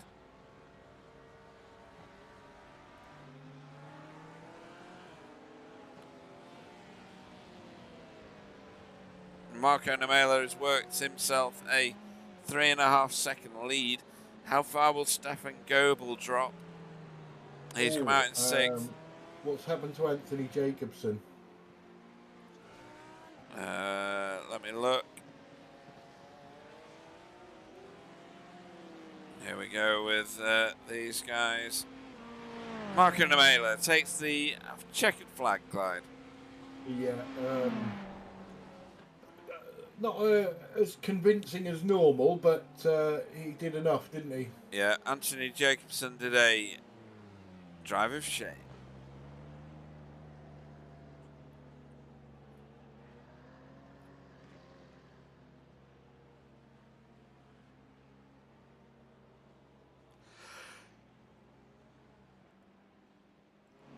So I'm sure about an hour and a half ago I said Tyler Newitt was going to finish 4th. You did actually, yeah.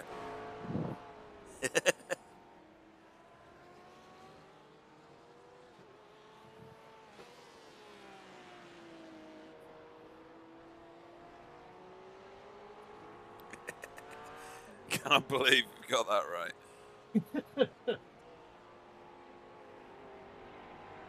Kevin Veermont has just crossed the line in 3rd.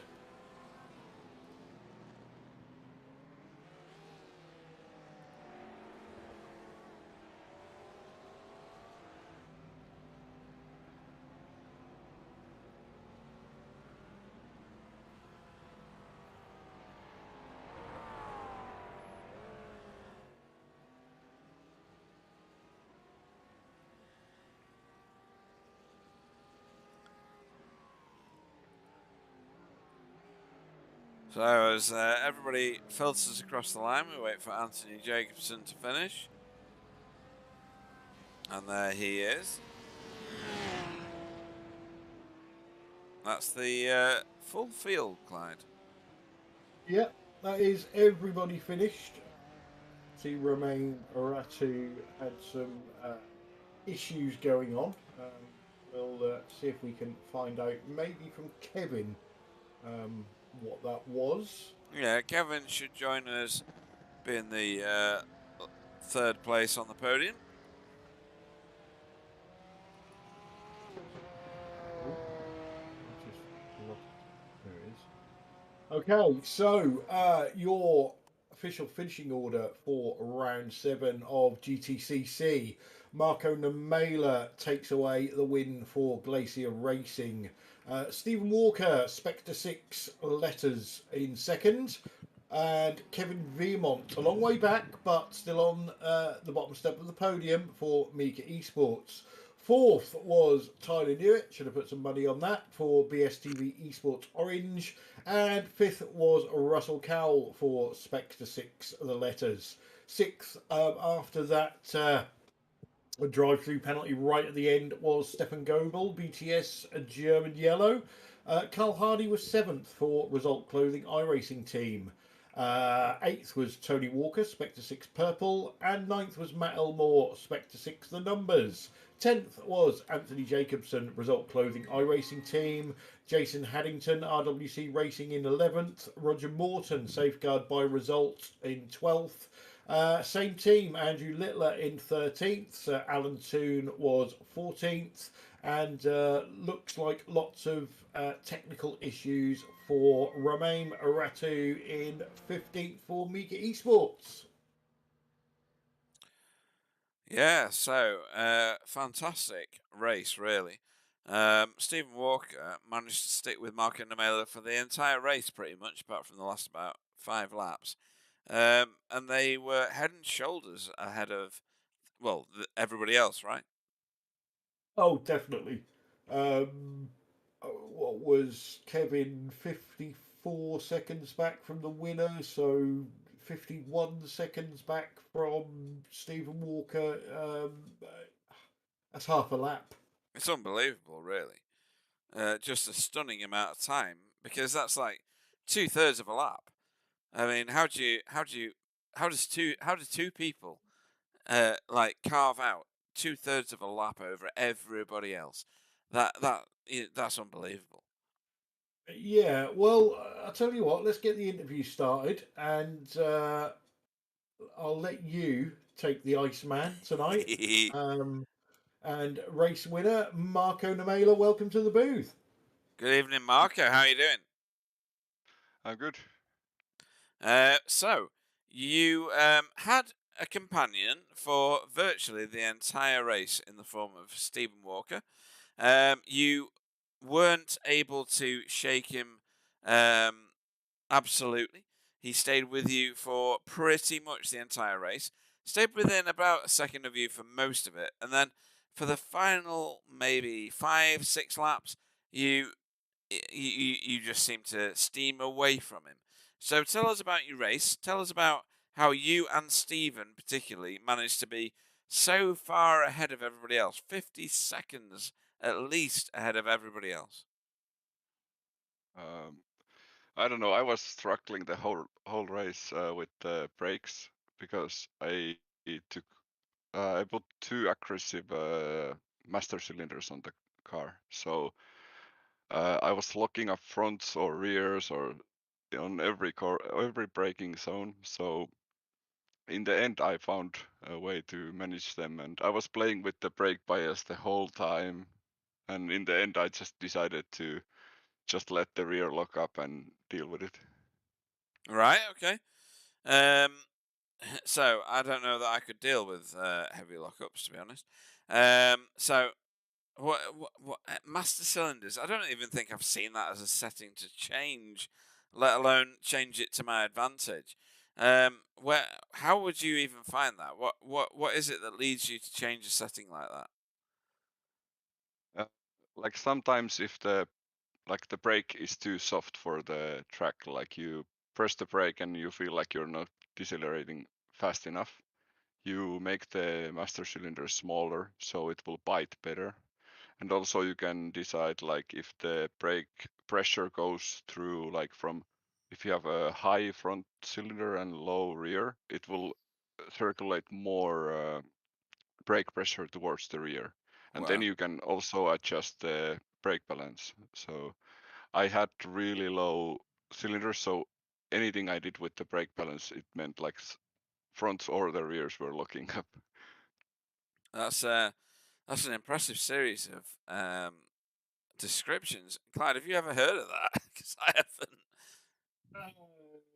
I have. I wish you hadn't, because that means you're going to start playing with them now next Yeah, time you it's race. true. Yeah, absolutely.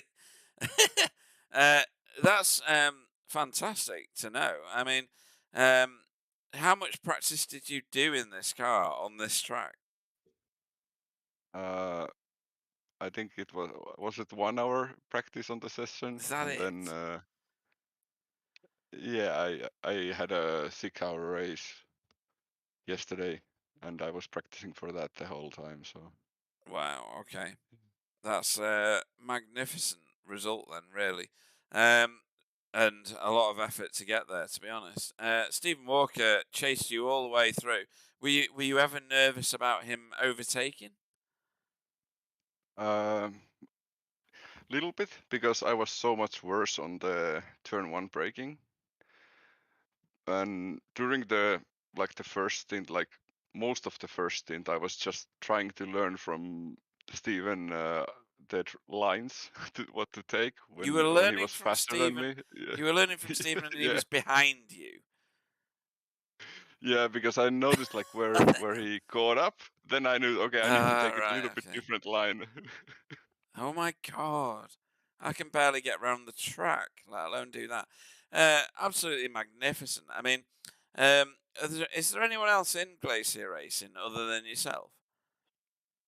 Oh yeah, there's a lot of drivers I there, thought there and was, yeah. I'm one of the slowest ones there. No way. That's not possible. That's a lie. Right there. Um, you should bring some others with you just so that Stephen's got more people to race with because that was a magnificent performance, yet again, from yourself. And yeah, what fantastic.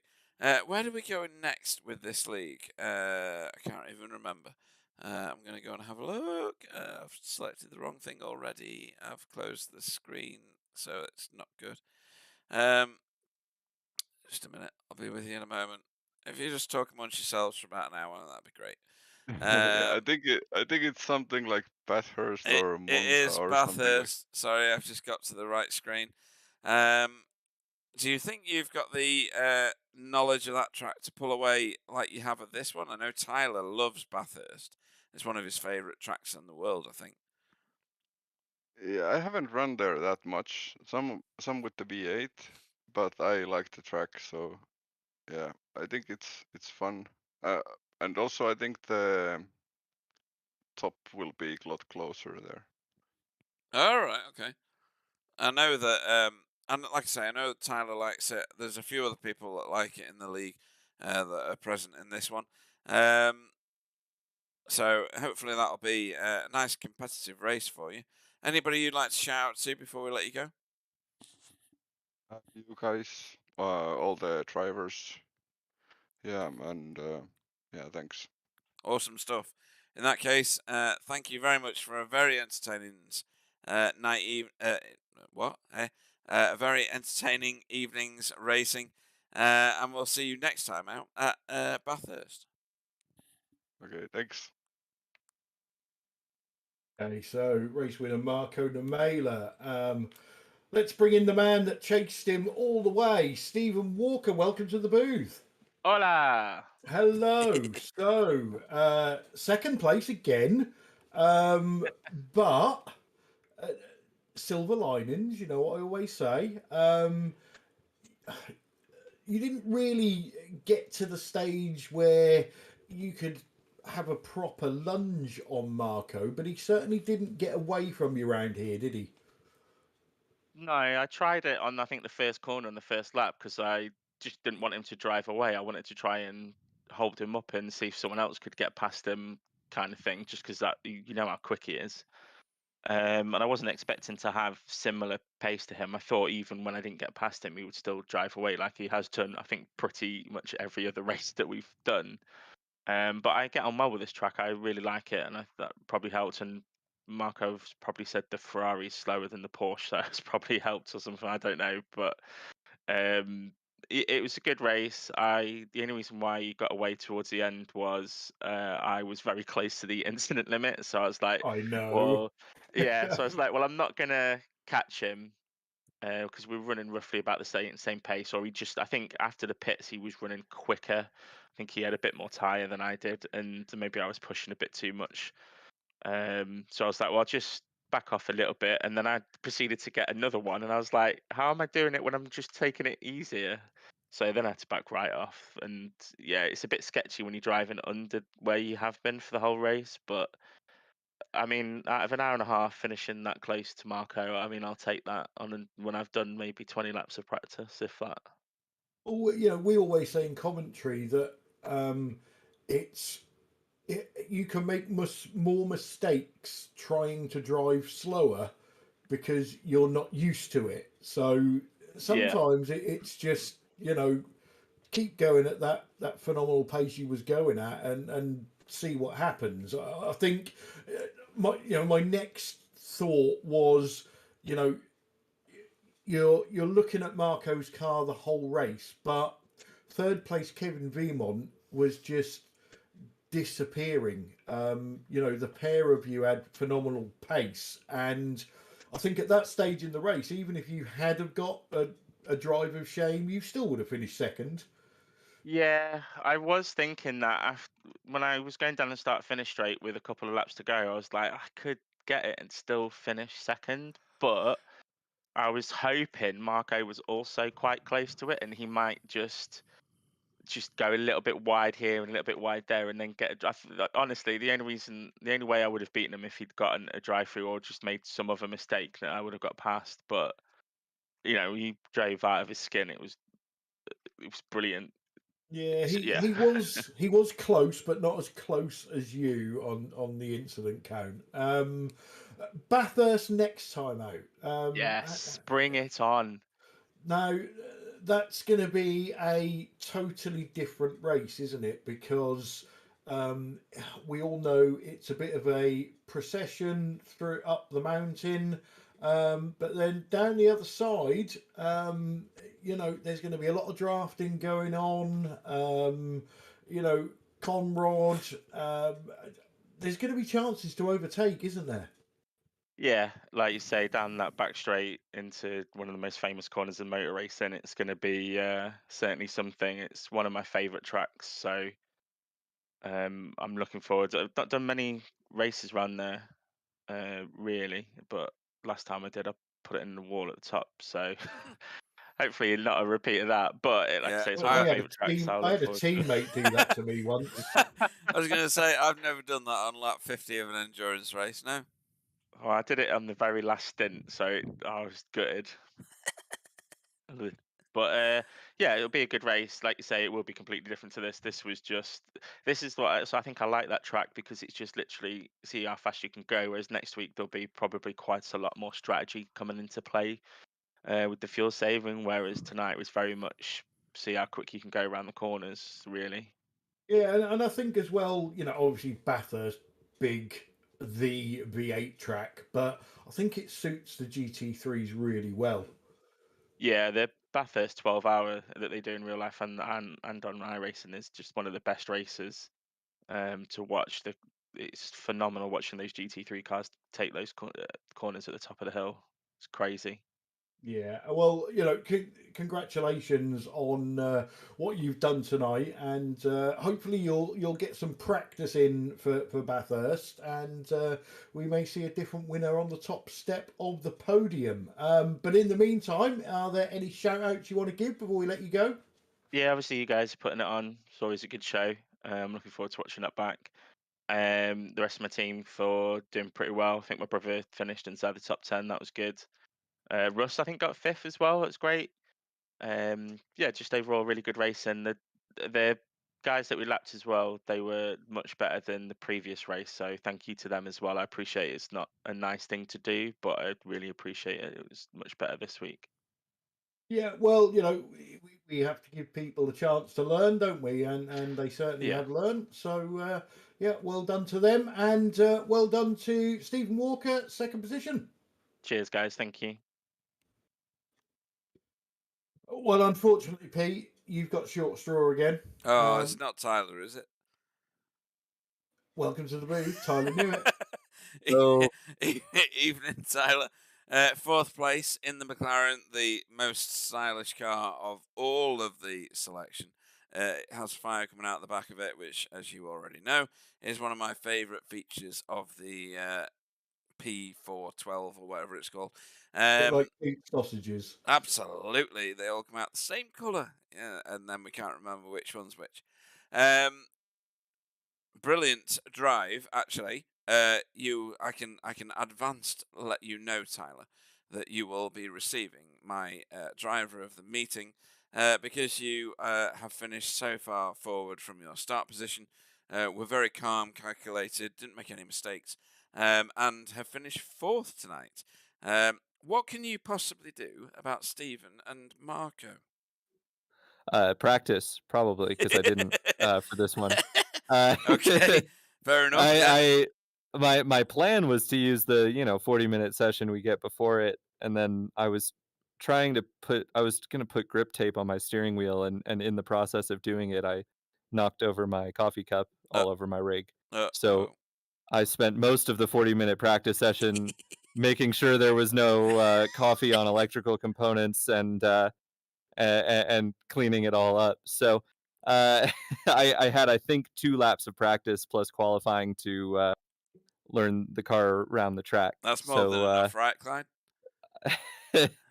So, and I did it all with one side of the wheel with grip tape and one without. So right, excellent. Yeah, it was good. all sorts of sloppy, and then yeah, it was a good race. It's funny you say I was calm, cool, and collected because I felt quite reckless. I was right up against the incident limit for the full, pretty much the second half of the race. I think I came into the pits with 13, and got the 14th not long after. So, I'm not in the championship, so I was just going for broke and seeing if I could catch Stefan, and he clearly had a different mindset his incident limit because he was driving very carefully, and I was really pulling him in, and would have caught him, I think, even if he hadn't gone over the limit. So who knows if I would have gone over the limit trying to pass him, but that's a different story. So it was it was fun and good to kind of find the pace as we went along.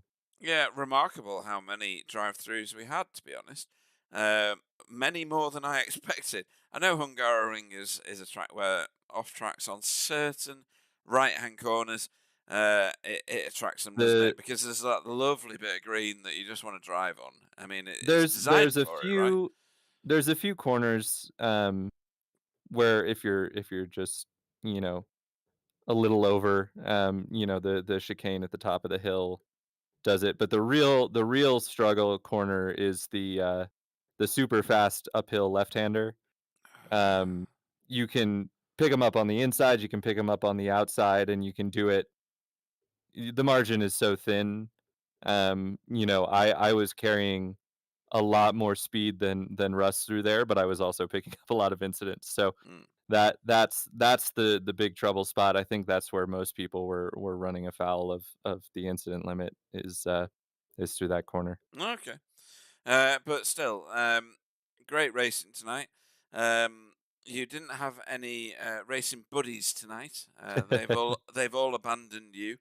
I had you guys and your awful car takes as my accompaniment through the race today. How entertained were you? 100% or 110? I never in my life would I ever think I would hear the Lamborghini Miura compared to the AMC Pacer. Yeah, that's definitely a BSTV thing for sure. That is a take for sure. The same car with different badges. It's really not. It's really not. Go away. So Anybody you'd like to shout out to before we let you go, other than to Aston Martin and Lamborghini and AMC? No, I appreciate you guys for the entertainment today. That was great. Really, really awesome battle with Russ. I told him I was saving fuel, but I was driving flat out saving fuel. It's not like I was letting him have it. So he drove fantastic. He was super consistent and made it fun to race. So that was awesome. Good and good. I think he got 5th. So good for him there. And yeah, I guess just you guys and BSTV and Simability doesn't sponsor this league, but good to give them a shout out anyway. Absolutely, they do fantastic things. Thank you very much, Tyler Newitt, our 4th place finisher tonight. We'll see you at Bathurst. I know that's one of your favourite tracks, so we'll see you there. Yeah, see you guys. Thanks. Okay, Pete, so that is the interview's over. You did forget to tell Tyler that I predicted that he would finish 4th. You did as well. It's the one time in 1,000 that you were right, so yeah. Yeah, so if anybody wants the lottery numbers for next weekend, just send me a crisp £50 note and I'll make you a millionaire. So, driver of the evening. Now, we'll start with you, Pete, because you've pretty much let the cat out of the bag already. Yeah, Tyler, definitely. Moved forward, stayed out of trouble, managed his incident limit. All right, didn't get a top 3. I didn't ask him the question I was wanting to ask, which was how can he compete with Stephen and Marco? And all he told me really was that he needed to practice more. I liked the cut of his jib in terms of how he controlled his race. So for me, Tyler Newitt tonight. Okay. I was going to vote for Tyler, but obviously I'm not now.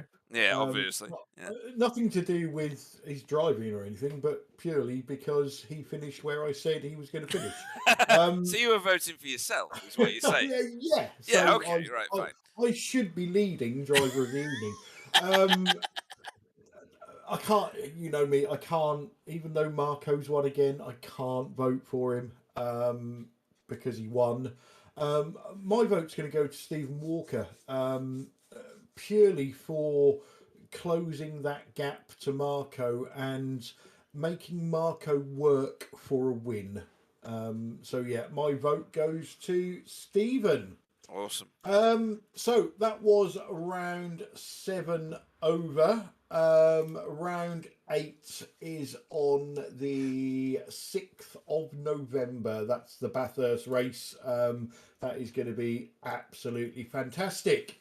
But coming up in the next 7 days, we've got a weekend off next weekend, Pete. Have we? Yeah. So we've got Wednesday TCRs on Wednesday, rounds 11 and 12 from Sebring. Pete will be in the booth because I will be missing in action again, hopefully for the last Wednesday. But yeah, that's all we've got going on next week, Pete. So that'll give us some time to start coming up with our good and bad car list, I think. Definitely, yeah.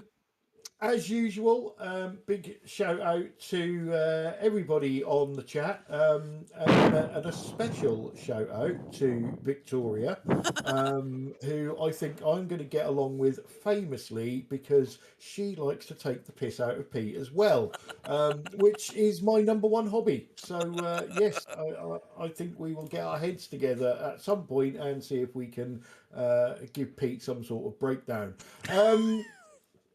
Apart from that, great show by the drivers, so big thanks to them. And as Stephen pointed out, we have got drivers of all abilities in this league, and I think the drivers lower down the grid tonight were absolutely fantastic. So big shout out to all of them. Make sure you drop this video a like, make sure you subscribe to our YouTube channel, and make sure you follow us on Facebook so that you don't miss any of our action in the future. Just leaves me to say good night, let Pete say good night, and then we'll close the broadcast. So good night everybody, thanks for watching and stay safe. Yeah, thanks everybody. Tune in next time. Tune in on Wednesday and watch the TCRs in action. And stay safe.